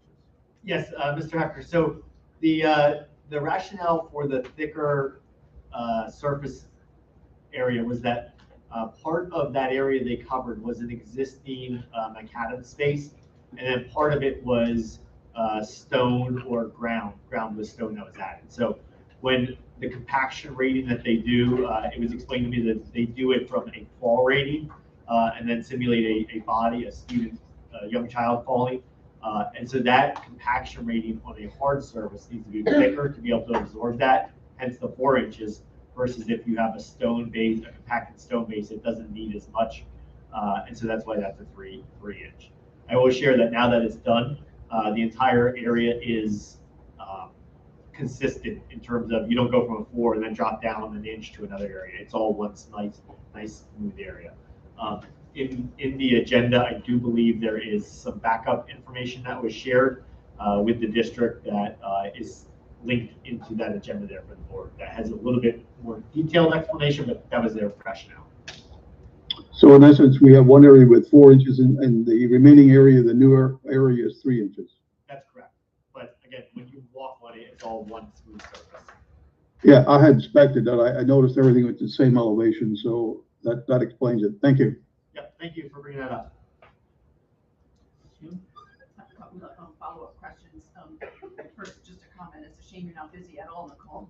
We have a really long list of things for us to consider. Thank you for your hard work. Mr. Hughes, if I could just interject, because you did a perfect segue and I was going to do it at the very end, but Nicole has been killing herself. She doesn't have a payroll secretary. So on top of all this, she's running payroll. One night she was up until 11, got back up at 2 a.m. and then worked all day. So a huge kudos to her for keeping the operational back end of the district surviving, everyone getting paid, and still the budget getting pulled together for the board consideration this evening. We are going to limit the number of letters we're able to use from agenda. I think it's C. Yeah, when it gets to double A, that's when we cut you off. Just a couple of quick follow-up items. So under H number 1, the list of unneeded and unnecessary supplies being liquidated. I don't know, Tom, back in the day, you ran some red tag sales and that kind of thing. Is that what the intention is this time around? Same sort of thing, public, notify the community? Okay, because I do see two vehicles, the 2005 truck and the E40 Econoline van, it looks like maybe 2006. And while to us, they're in poor condition and maybe not ideal for students, vehicle values for used vehicles, even in poor condition, are way more than they ever used to be. So they're not junk. Yeah, correct. So items such as those, we would either do red tag sale or a municipal. Those two particular items, we would probably go to municipal, just because there's a larger market, so we find different money for it. Fabulous. Okay, great. On under H, number 11, the item to approve the proposal from a company to repair the concrete sidewalks at the elementary school at a cost of $19,600. Help us understand, it just seems surprising to me, given that we just completed the construction project a couple of years ago. Which sidewalks are we talking about and why is that necessary? So it's sidewalks that are in the front of the building. As part of the project, those areas were not improved. So these are gated areas that are cracked, that through the winter, fall, freeze, they're starting to blow apart. So not near the front entrance? No. Okay. No, yeah, so you're right. The front entrance that very front entrance had a whole new area. Right. This is more of the walking area up to it or down the line towards where the students get on the bus. Gotcha, thank you. And I will note that, I forget the number, I think it's $3,400 will come back to the district off of that because some damage was done during the playground installation. And so we worked with the contractor and they will be reimbursing the district for some of that. Great. I think it's $3,400. Good. Excellent. Okay. As it relates to item B5, just a quick point of note. It says to authorize the business manager or assistant business manager. Is it not true that we no longer have an assistant business manager? That title was changed, was it not? Yeah, so that should be changed to supervisor of financial services.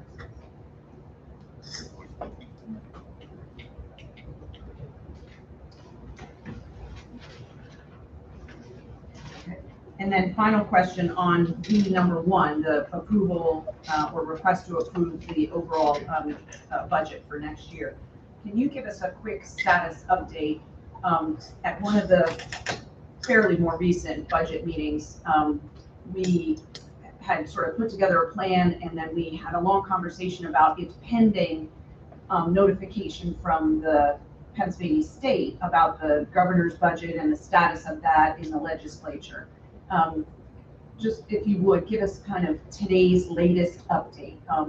We need to have this budget completed and submitted by June 30, yet we haven't received final confirmation of what revenues we'll be receiving from the state. Correct. So in the budget there, we have basically a 2.5% increase from the state, which is over a historical increase. But that also equates to about what was originally 16% of the governor's proposed increase, that 600,000 or closer to 700,000. I would say on Saturday, PASBO, I'm not sure where they got their information from, but there were some updated figures that have not been published yet, saying that our increase is going to decrease to 500,000 something. So that equates to we have about a 20% increase built into our budget, which is still 2.5% for us historically. They kind of couched it as change in census data for what that means, whether not so much, we have declining enrollment, but not so much FES change in demographics outside of our districts. So that's what we have. I would say the governor's office has put out a lot of reading material on kind of the hesitation on a lot of people to go through this huge increase in funding is it's one-time funds. They're sitting on ESSER money, but then the governor did put out a lot that they have the $2 million in rainy day funds, but they're also getting unprecedented increases in revenue coming in that they did not anticipate, but they do not see decreasing. So there's kind of a lot of back and forth about pros and cons. So, but at the end of the day, we really have no answer. It's still all just speculation, depending on what your views are, what your speculations are, depending on who's off it. But I would say talking just with other business managers, we're in a fairly similar boat. I mean, some people are wishing and hoping more for the state to come through on funding with a lower tax increase. But at the end of the day, that can, quickly eat your fund balance if we don't. So some people are taking that risk. So it's kind of give or take. That's kind of where we're at. I would say, 3% would give us that stable funding. It essentially balances the budget as you pull out that budgetary reserve that is funded with fund balance. So next year we're on stable grounds. Our revenues equal our expenditures. So, with all the support that increases, the increases just the costs of inflation, it brings us up to where we should be. So we should be good going forward. Mr. Wagner, I would encourage us to vote on B1 separately. So we need to amend the motion. Motion. You good with that? Amendment. Sheet, you okay with that? I'll vote B1 separately. All right, so could I get a roll call on all items except for V1? Would you repeat that, please? Do I get a roll call vote for all items except for V1? V is in Victor? Correct. Thank you. That would be the general fund budget vote. Right. Mr. Ryder, you mean just item D, correct? Just V1. Mr. Hefner? Yes. Mr. Hohenschel? Yes. Mrs. Hughes? No. Oh, I'm sorry, we're doing. Everything Sorry, except V1. sorry. Yes.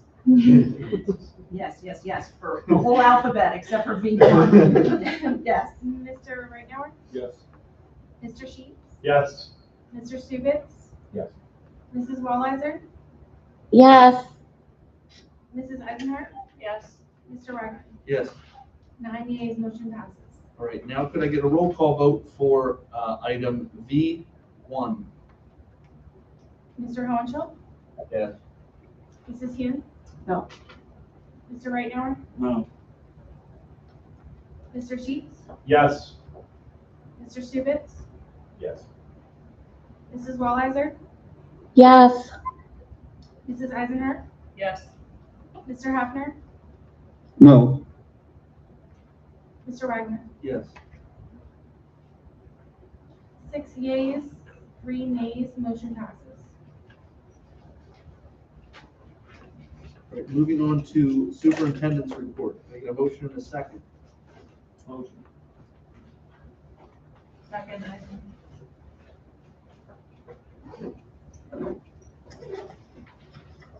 So a couple items under Superintendent Report. We have the list of graduates. There are 120 graduates at the school district graduated for the class of 2022. So huge congratulations to them. It'll be neat to see, always so neat to see where they go and have this neat milestone in your life. But they're off to so many awesome opportunities looking ahead. B is for myself to make employment commitments similar to like we have approved Mr. Guerrero to do financial transactions. This allows the superintendent to make employment commitments. We will bring those back to the board at the August 15th to be ratified, but it allows us to make those commitments in between. That way we don't lose candidates to other school districts, so we can solidify our employment pool moving forward. Item C and D are linked together for dual enrollment agreements moving forward for next year. Item E and F are second readings of curriculum. Item G is the revised student schedules that Mr. Volker presented earlier, with the big emphasis being that increase in high school instructional time to 7 hours a day. Item H is to approve the special education comprehensive plan. Dr. Reese had provided an overview at the last board meeting. This is the official vote of that special education comprehensive plan. It is, as you can see, runs through 2025. Item I is to approve an agreement with Muhlenberg School District to allow our students to engage in water polo. So it's a really neat opportunity. PIAA has started to encourage and even has reduced the level of barriers associated with making partnerships like this. Before it had to be a contiguous school district, that no longer has to be anymore. And there are 6 students that are interested in participating in water polo, and obviously we don't have a pool unless we're going to play Co-Curricular. So, pretty neat opportunity for our students to do that. Muhlenberg is in full support of that as well. Item J is is part of the guest teacher programs that allows an individual that is not a certified educator to get a training and then become a substitute for the school district.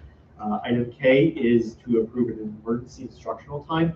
So essentially what this does, if you think back, it allowed the school district to engage in education, whether that was a virtual environment or an in-person environment. That's essentially what this clause does. It allows us to have flexibility in how we teach our students. That's what we used for our virtual winter weather days this year. It excludes that moving forward. So that's why you approved the flexible instructional days last month. And we still can do 5 virtual instructional days, but it has a limit to it. This is honestly just a safeguard, but we figured let's just put it on there just as a safeguard in case something would happen, pandemic related or otherwise. Those are the items on the superintendent report. Any questions? The question on item I, the cooperative agreement with Muhlenberg. So yes. The 6 or so students that are interested, what's the arrangement in terms of transportation? So Mr. Geist and I, and Mr. Geist, you can speak if I misspoke, but in terms of this agreement, because it is not contiguous, we are not looking to do transportation because of the challenges we are having in finding van drivers and in trying to coordinate that. It becomes very, very challenging, even with the ones we have existing, because fundamentally, often Mr. Geist or his assistant are doing those van runs, and so this would not include transportation. Okay. It doesn't exclude it, but at this point, we don't want to. We don't feel like we can operationally sustain that. And is there, given that, and I totally understand, is there any concern with equity across the various sports, particularly those other partnerships where it's not a Brandywine? The only thing I would say to that is equity, yeah, but I also look at, I think as moving forward, we have to look at the number of students impacted and participating. So for instance, like with track, going over to Kutztown, we have 32 kids that are going over there. So, you know, there I can see a justification for providing transportation.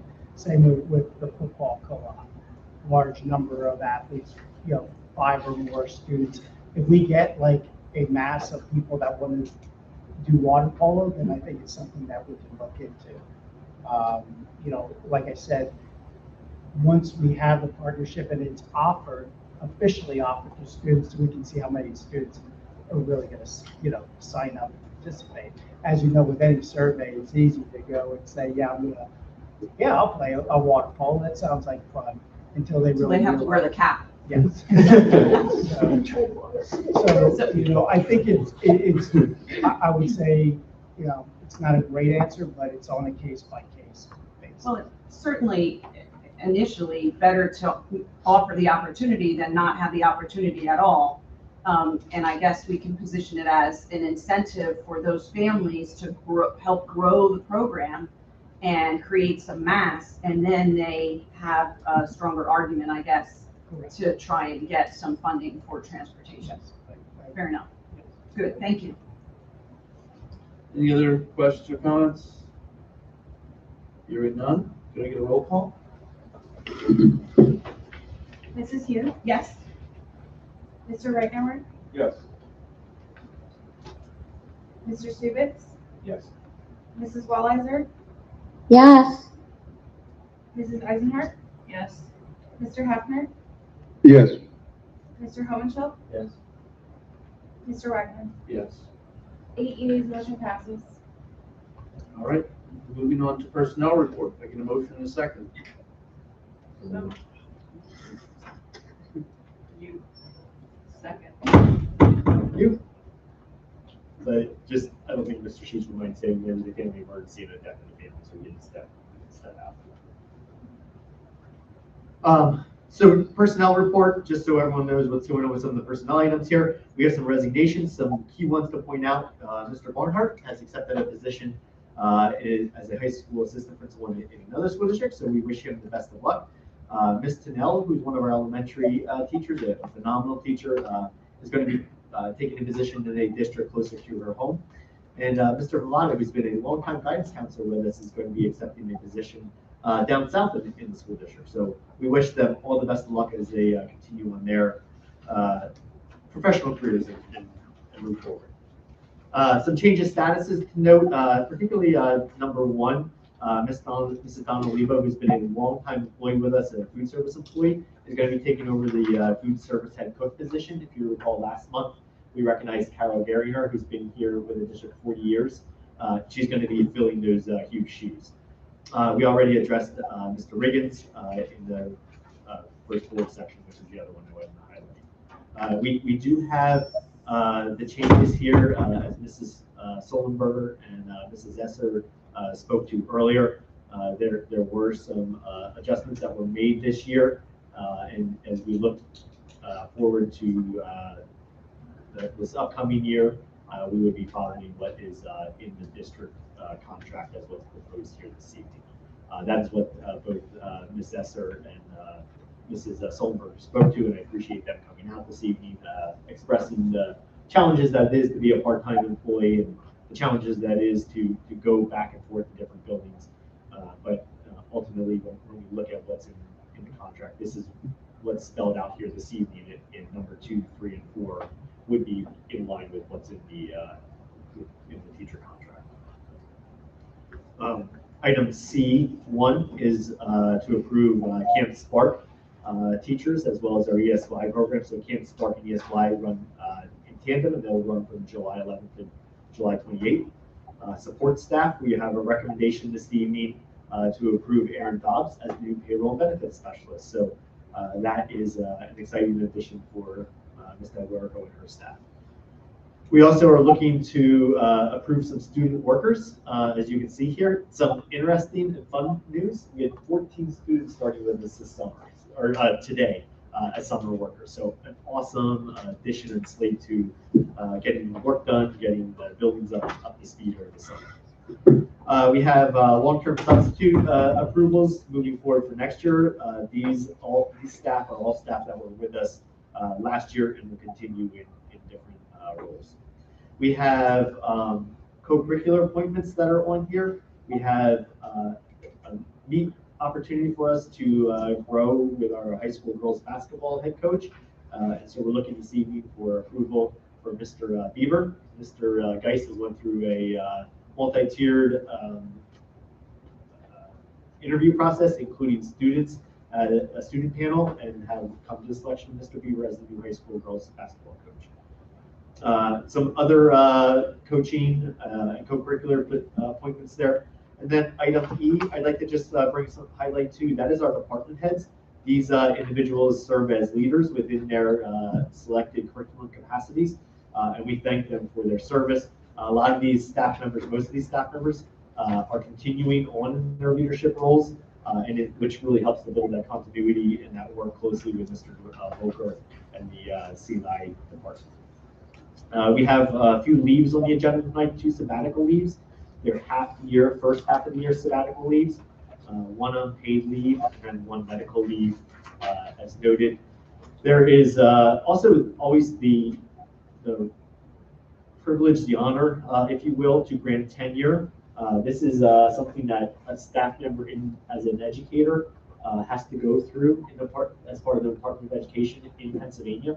And there's certain requirements to do that, going through the induction program, having a certain number of satisfactory years of service, and then the board is able to grant tenure. So there's 4 staff members we're going to be granting tenure to this evening.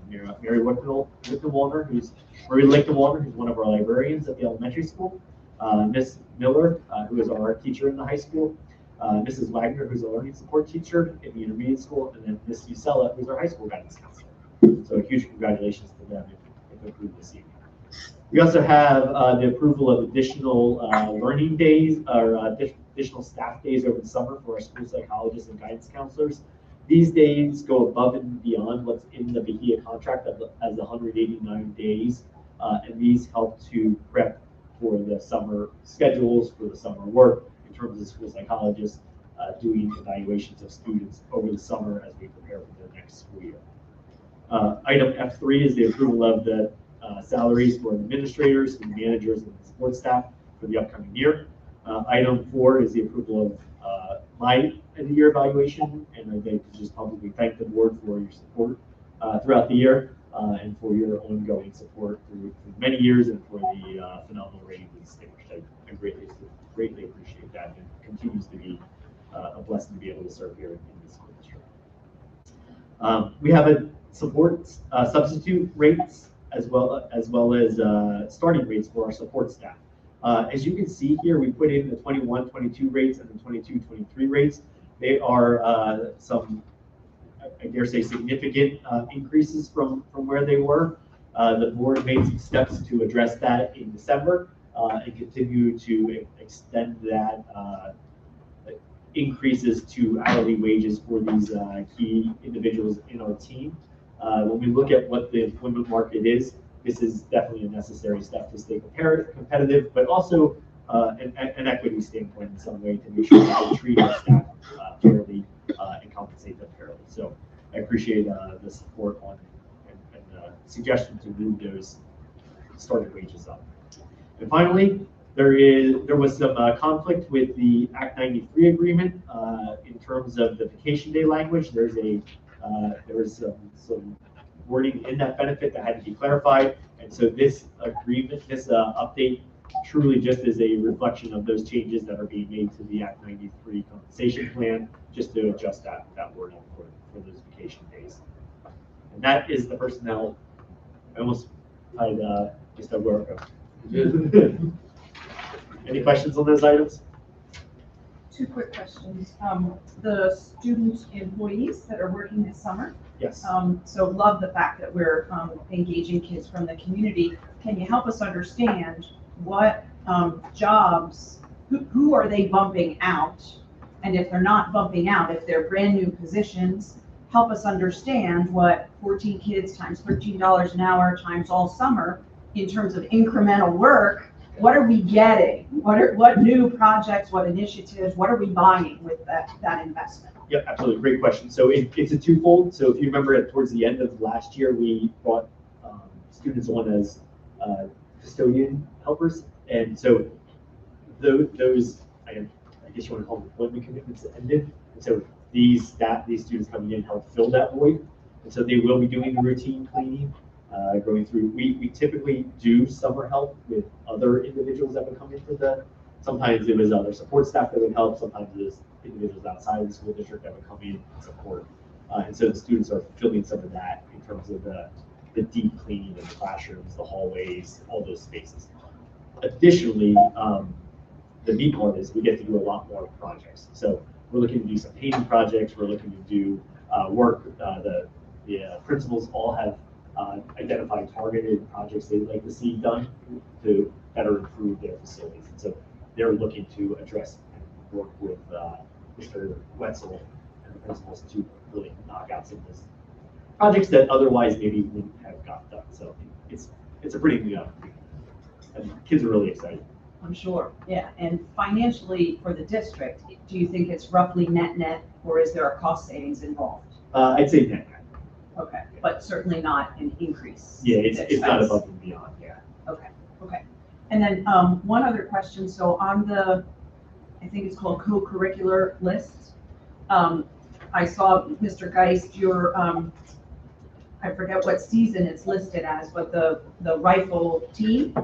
So a board meeting or two ago, the board supported the initiation of what I thought was a rifle club. Maybe I was confused, so I'm just looking for a little bit of clarity. It now appears to be, rather than listed in like a club list for the high school, it's now listed as a sport in Mr. Geist's world. So was that a change, or did I just misunderstand the initial approval? We were running it as it's called a rifle club, but we were running it as a sports team. And there was the identification of a coach to be able to do that process. Okay, and the coach has not yet been identified, at least on the document that I saw recently. Is that correct? That's correct. Yes. Okay. what season is that for? Like, what's our timing for identifying that and funding that? So, my understanding is the season is quite lengthy. It pretty much goes throughout the year. So it starts probably late September, October, and runs through April. So there's little breaks in between, but it's pretty much throughout the school year. Okay, okay, so in theory, if we're gonna launch that program for the forthcoming year, we would need to backfill that position within the next few months. Correct. Okay, thank you. I'm sorry, I don't mean to interrupt. Mr. Geis, can you please refresh my memory on the cost of this team? So, Ms. Walliser, we're looking to get a lot of that cost offset by donations within the community. So at this point, the goal is to have it be cost neutral to start. There is also There's Weird Time grants. gets a grant Yeah. for their site about. Yeah, there's several grants we're exploring right now that seem very plausible. And if we don't get them, what would the cost be? So if I remember, I'm going off the top of my head, but if I remember the cost to do everything, if you didn't phase it in, was around 20,000. And how many students can participate? At this point, we were looking about, it's really not limited, but we were targeting about 15. And is it high school only? Yes. Okay. Just to move back on the comment, it's not limited, that confuses me just a little bit, because I thought one of the reasons why we weren't able to partner with Kutztown's program and leverage that is because there was sort of a head count Yeah. and related to maybe the equipment, the number of rifles or the number of targets or the number of what all the supplies are. Yes, you are right. The reason I say it's not limited is we wouldn't want to turn a student away. So what we would end up probably having to do is alternate. So like a Tuesday would be like a set of students, Wednesday might be another set of students if we've got like so many students we couldn't there. But it is definitely limited based off of equipment. And so that becomes a limiting factor. Okay. Yeah. And in terms of the board's approval, I believe that $20,000 to $25,000 is what was proposed, so that if there was a need to expend more than that, the expectation, I understand, would be that you all would come back to us and say, hey, things have shifted, we need some additional support. Correct. Okay. Absolutely. Okay. Absolutely. All right. And I believe we were notified that we did get an initial donation of like $3,000 or something. Can you share who that was from? And does that not have to, by board policy, need to be approved by the board? Like other donations need to be approved? It would be accepted. There's two, and the one is, how about I do it in August so I don't misspeak?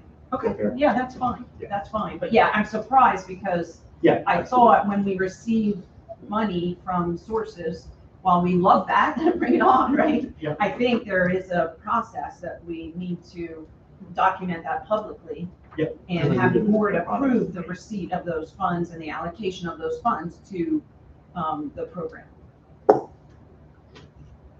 I have a question on this co-curricular also. Is this updated, what we have in here right now with the coach assignments? Yeah.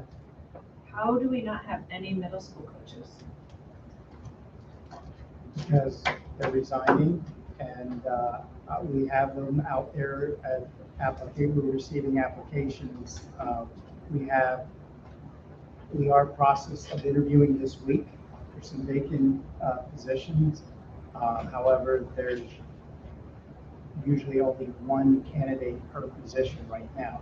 So we do leave the middle school positions open a little bit longer since we don't have the volume of applicants. We try to generate an applicant pool. Right now, we have about one per position that applies. So we are starting to interview those candidates this week. Where are they advertised, on the website? Yes. And they go out to a search engine. When people are looking for positions, it goes out there. We also I've talked to various other organizations that have people that are looking for jobs, where they send that out to individuals that are looking for coaching positions. So we use also District 3 website, BCIAA. Sometimes will post it for us as well to generate an applicant. Okay. It's really scary to see that there are no coaches yet for middle school. The other issue we have with middle school is a lot of our coaches are young coaches. And what happens a lot of times is that they get another job, a real job, so to speak, and their work no longer enables them to continue to coach. That's one of the issues. That's why we have such a high turnover with our middle school coaches. Is it not also true that once you have the varsity coach in place, then there's an expectation that that varsity coach structure the program all the way down through the ranks, including at the middle school and at the local youth level, that those relationships are being cultivated?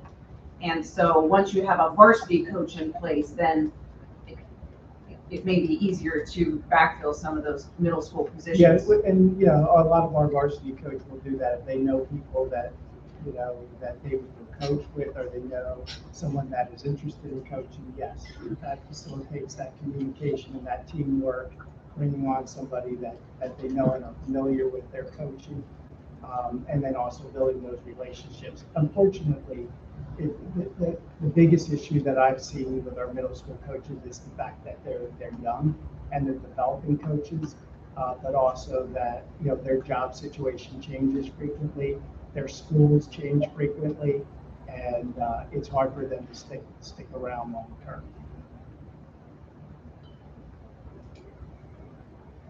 Any other questions?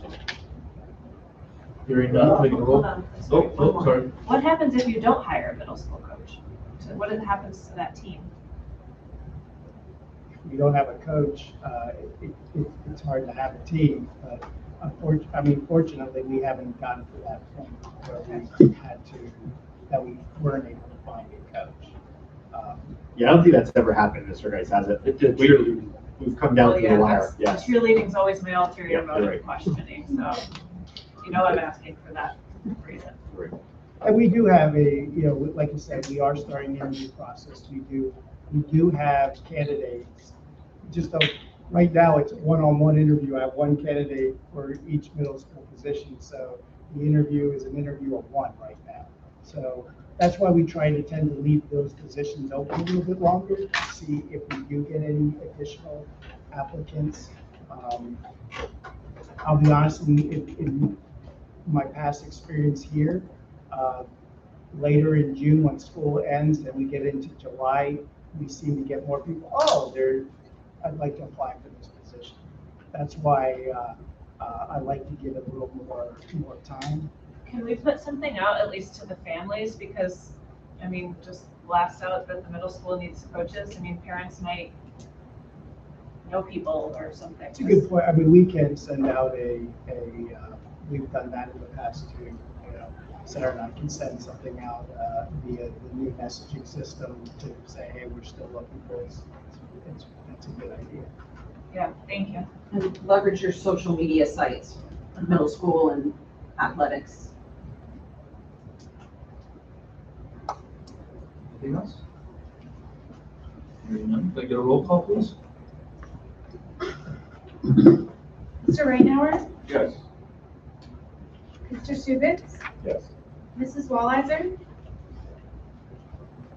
Yes. Mrs. Eisenhart, Yes. Mr. Hafner, Yes. Mr. Hohenschel, Yes. Mrs. Hume, Yes. Mr. Wagner. Yes. 8 yeas, motion passes. All right, any additional public comment? Hearing none, any additional board discussion? This is where we get Yes, We get to oh, say yes, what we want. sorry. Sorry, never Sorry. been to one of these before. Yep, no, you're fine. But, excuse me, I have allergies. I'm Alicia Burns. Some of you know my daughter, Taylor Burns, and Mr. Fleetwood. She's a recent graduate, and I'm happy to say this is the first time I've ever had to come to one of these meetings with a little bit of displeasure that I've encountered. So I heard a couple words in all of these presentations here today.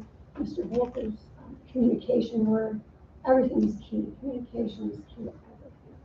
Miss Han, I'm sorry, I'm not pronouncing your name correctly. Equity is one of the words that came out of your mouth. And those are two things that are right in front of my face today with the displeasure that I have in how the Europe trip was handled. In 2020 was the first year that the group was supposed to go to Europe, and we all know what happened there. When COVID hit, nobody was going anywhere. Everybody understood that. The graduating seniors that year had their tickets purchased by the school district, which is all of our tax dollars. This year, my daughter was planning to go on the trip. The trip was postponed in December from a communication that we received. And that was kind of the last communication that I heard about the trip, which was very, unnerving. I continued to ask Taylor, are you hearing anything? Are you hearing anything? I reached out to Mrs. Weiler at one point and said, I heard through the grapevine that, maybe there's something going on with this trip, and I heard nothing. So Taylor graduated, so now if she's a graduated student, she's not able to attend this tour because it's only for students. So we were given the option, and I said me because Emerson's parents are here with me because she's in the same boat as Taylor is. And we got the option of getting a refund of part of the trip, but eating $565, which is where the equity comes in. How is it that some students that were scheduled to go on this trip got full refunds and some didn't? I don't understand how all that played out. And, maybe there is some solid reasoning behind it, but I don't know what it is. So I would ask that the board would maybe look into that, find out some facts, and maybe be able to tell us some of that information so that we can say, okay, I know with any, trip, you take a risk. I had a couple trips planned personally during this COVID time. I got every penny back from room and board at places, airline tickets, all of that stuff. So I'm a little, confused as to why we paid for travel insurance, and here we're going to eat $565. I have a student going to college next year. That could buy some books, right? So it's, it's significant to me. That's why I'm here. Well, Lucas Apgar, Emerson Apgar's father. My main objective tonight is just want to kind of get this into the minutes. Almost during the school year, almost a daily basis, there's at least 2 or 3 emails that come out, which is fantastic. I mean, you keep parents well informed of the activities, whether it's signing up for a youth soccer team or a band concert. But at the same time, we had a Zoom meeting in December during winter break, and the discussion there was that Europe was off the table because of COVID and some possibilities of it picking back up, and decision was made that students would do a continental United States trip. There was a few options that were presented that night, and that they were told, parents as well as the children were told that once they got back to school within a week or two of coming back from winter break, there would be meetings set up to decide when and where they would be going. And I trust Emerson to not lie to me. Many of you know her. She was basically left in the dark. And I believe Taylor was as well. And I think part of that, and this is something moving forward, I think the board and the administration needs to realize that when these kids are doing these afternoon internships, they're no longer in the building. And a few of the meetings they had to discuss and decide where they were going. Emerson was at the elementary school. She was not even informed of the meetings personally. The one meeting she does know that she was invited to was canceled due to weather, I believe, and the rescheduled date she was not invited to. I think a lot of that was the fact that she was not in the building. I know Taylor was the same boat.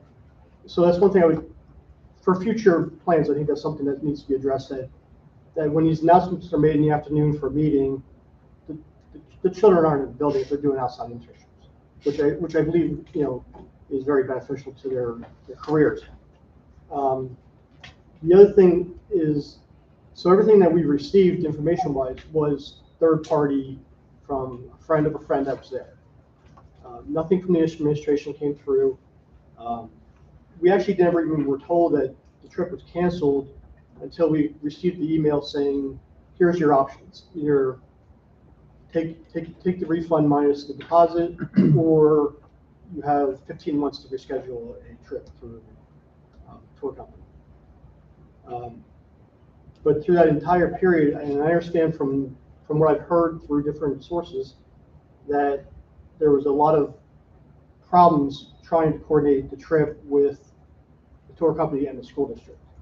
I don't know the details of that because we weren't privy to that, but none of that information was ever presented to the families, at least our families, as far as, okay, we're trying to do this, these are the dates we're looking at, oh no, these dates aren't available, or they can't provide this service. And that's the frustrating part, is because up until, so I know like in March, I believe is when the decision was made that we can't schedule, or it was April.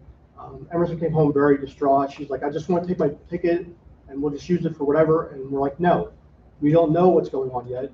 What you're saying is going on is from a third party. We don't know that. We haven't heard anything from the school yet as far as this trip is officially canceled. And until that time comes, we're not going to, forego the trip if it's still a possibility. Obviously now it's no longer a possibility, being that they have graduated. Just saying that's my point, my discussion is I just want to express the frustration that in some ways the school is fantastic with communication, and here's a situation where these families have put out, $3,600 that's sitting in an account somewhere, and the communication basically we got ghosted for 6 months, and that's my frustration on the trip part. And then, like I said, I'm not blaming anyone for the trip not happening. I know there's a lot of trips that were probably planned that got canceled, and it was just a mad rush to try and get these dates scheduled. And that's the only other thing that I would say tonight is that when we had that meeting in December, and I don't know if the tour company misled the advisor or if it was just an assumption by the school that these trips were planned, we were basically told any trip that they wanted was going to happen.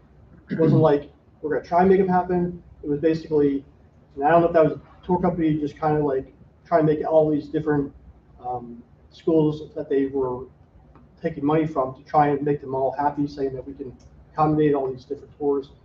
And then the only other thing was when it was decided to do the Grand Canyon this year, I guess my only other question was when it started looking like that was a possibility, I just don't know if anything else was explored. Yes, the timeline of communication from December until after Emerson graduated was 0 to the parents. And that's not just us or her, it's 0 because I've talked to other parents about it. And that's where I think we're upset about it. Okay, if I'm gonna have to eat $500 that I put out 3 years ago, I would at least like somebody from the school district to come out and tell me that. And not tell me after I call in the middle of May to talk to somebody and not getting a phone call returned until June 3rd, when pretty much my students graduated. So the lines of communication were definitely not there. And as Mrs. Burns said, in 2020, when the vouchers were bought by the school district, we were told they bought them because there were no other options for those students. They weren't going to get any refund. Well, I've talked to other parents that have gotten full refund, not by the school district, but by the tour company.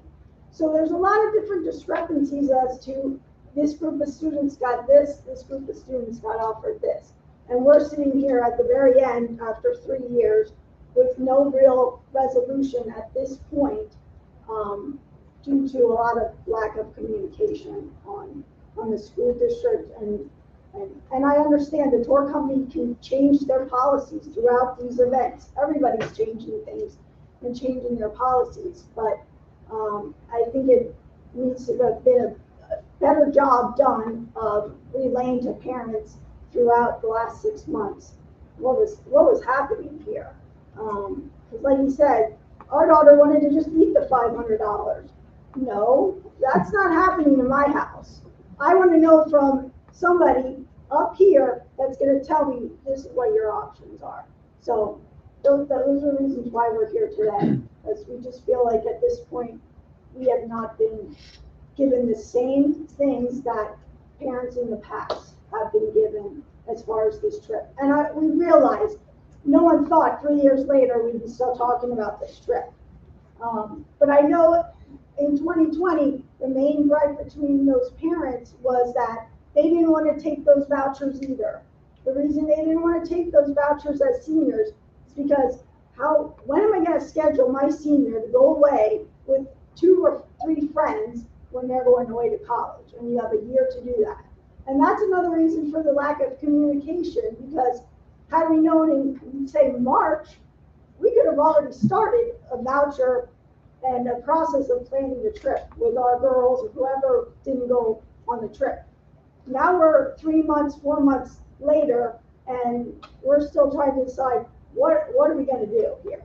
So I just like the board to appreciate, some of the issues that have come up in the past 6 months, basically, of no communication. Well, thank you guys, and sorry that happened, and I think as a board we'll dig into some fact finding for you and see what we can come up with, and continue those lines of communication to see what, if anything, is possible. Thank you. Thank you. Yes. So just a couple points, and let me just first apologize for the frustration, obviously, that you guys have. I can fully understand if I were in your shoes today.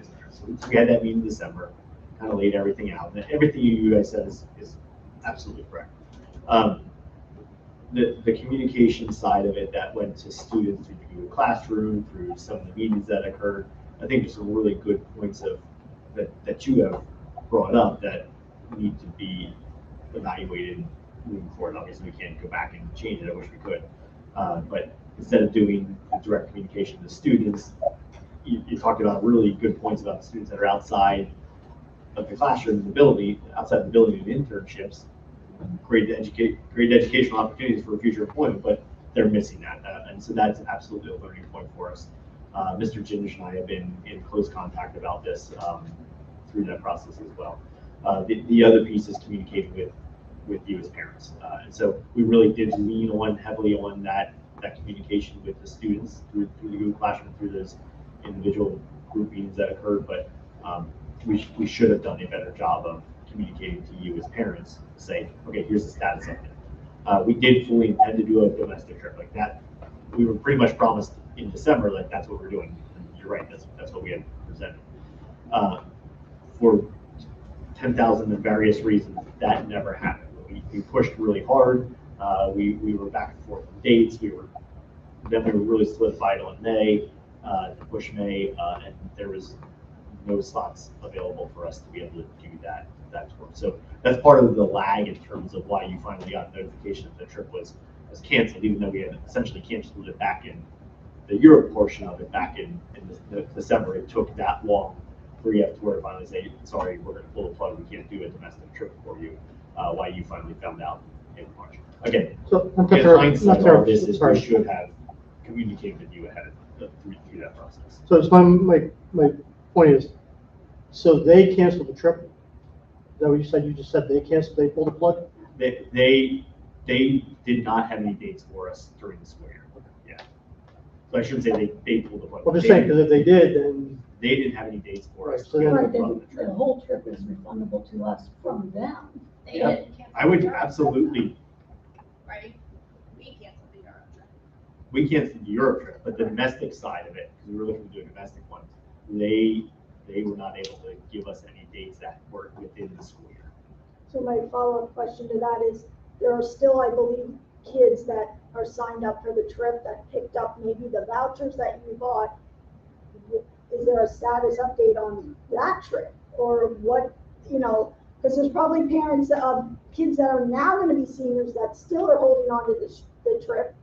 And so what's the status on that? For future, For future, because there's kids out there that has the trip totally, Yep. all trip been canceled for everybody, or are new seniors gonna be able to go on a trip? That's my question.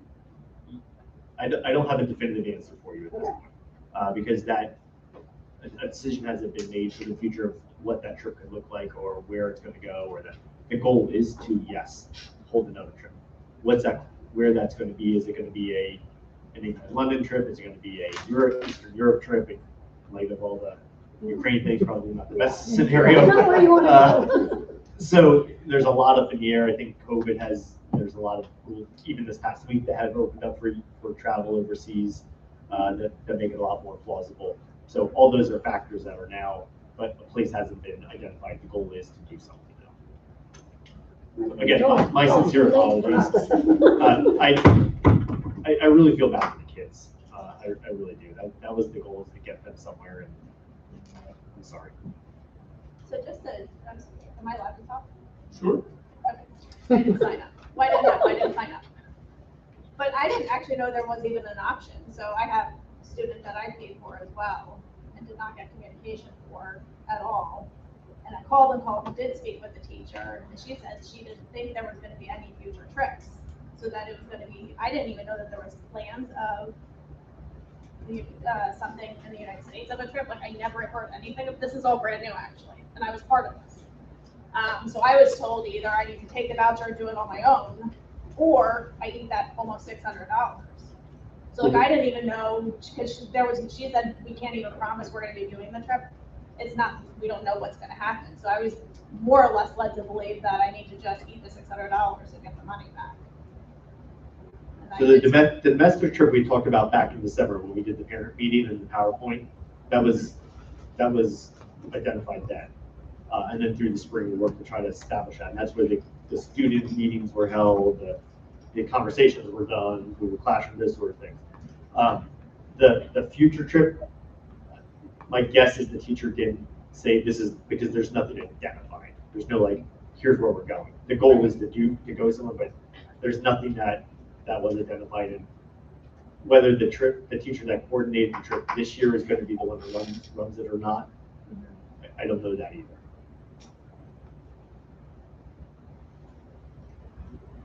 And the board certainly hasn't approved any. Right, absolutely. So no trips can occur without, like overseas or overnight trips without board approval. That's correct. So continue the fact finding here and circle back and definitely improve that communication moving forward. So absolutely. Thank you for your comments. Yes. When would we anticipate to hear something, just so I have an expectation and I'm not emailing people? I would say if you give us 2 weeks. Whatever, just so I have an expectation, whatever it takes, because I know it takes some time to get all the facts. What else are we needing in terms of communication? What do you mean? So we identified the communications an issue. We Right. worked on that moving forward. Mhm. Do you have the information for me up to at this point? I have a voucher, Okay. less my $565, which I really don't want to have to eat, especially in light of the fact that other students didn't have to eat that. Have you contacted the tour company? I tried today numerous times. I work all day, and of course that's the only time you can call these people. And it was, on hold forever because, call volume's high because now everything's opening up and all of their tours are starting to open up again. So, can I try more days? Yes. I did contact the tour company back in maybe April, and and they said that we actually had a good deal in terms of only losing $600. Can you say that again? What'd you say, Kim? I can't hear you. I had talked to the tour company back in, I can't remember if it was March or April, and she said we actually had like a good deal of only losing $600, because a lot of times they only refund 50% of a tour. But they said because their tours were still going, it wasn't their fault, that they should be refunding 100%. That was the tour company's perspective. And that's not incorrect in terms of they wanted to send our students in December. And that's when the COVID cases were high, and we were going to go through 3 different countries, and the potential of having kids strung across. I'm not disagreeing. I'm just. No, I think that's right. But that was the It's rationale. definitely the right Yeah. decision for the March trip to, yes, to postpone that or cancel that, yes, that was not. Okay. We'll do a little bit of digging here and circle back within the next 2 weeks. And I will, continue to try to call the tour company and see if I can get a hold of somebody. The other question I had relative to that was, when you read the insurance that we paid for, another $165 for nothing, but that's okay, right? We paid for the insurance, and in the policy, it says you eat the $95 deposit and non-refundable costs. Well, that could have been the whole trip. So, although we paid for that insurance, when I read the contract, it was like, wow, they could write their own ticket as far as what non-refundable expenses they could hit us for, which, hindsight's 20/20, right? Next time I plan something like this, I'll be sure to read the fine print a little bit closer. That was just one other observation. Well, Mike, keep us posted if you make any headway. I will. Lack thereof. So I'm going to give them a crash. There you go. There you go. Well, thank you very much. Sorry guys, again. for the input. Is there any additional board conversation? I do need to announce there was an executive session prior to the meeting to discuss personnel issues. And I would just like a brief executive session, very brief, after the discussion. I think you have one more speaker in the audience. Oh, Thank you. Before you adjourn. sorry. Thank you so much. I just wanted to make a last point, and just piggybacking on her equality. And I just wanted to mention that Esther and I have a big workload of students. We have between 100 to 160 students that are more students than some full-time teachers. And I want to thank you for us having the opportunity to get that last year. I want to make sure that we are very appreciative of that. But I also want to encourage you to treat us equally as the other employees in the school district who get paid for their travel time as their duty within their job description. And I appreciate that. Only just to keep us in mind that we would like to have the same as other employees.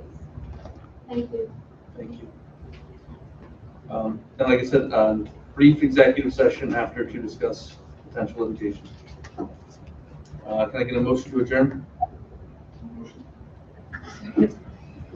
Thank you, everyone. Do you want to just go here? Yeah, we can just briefly go in here.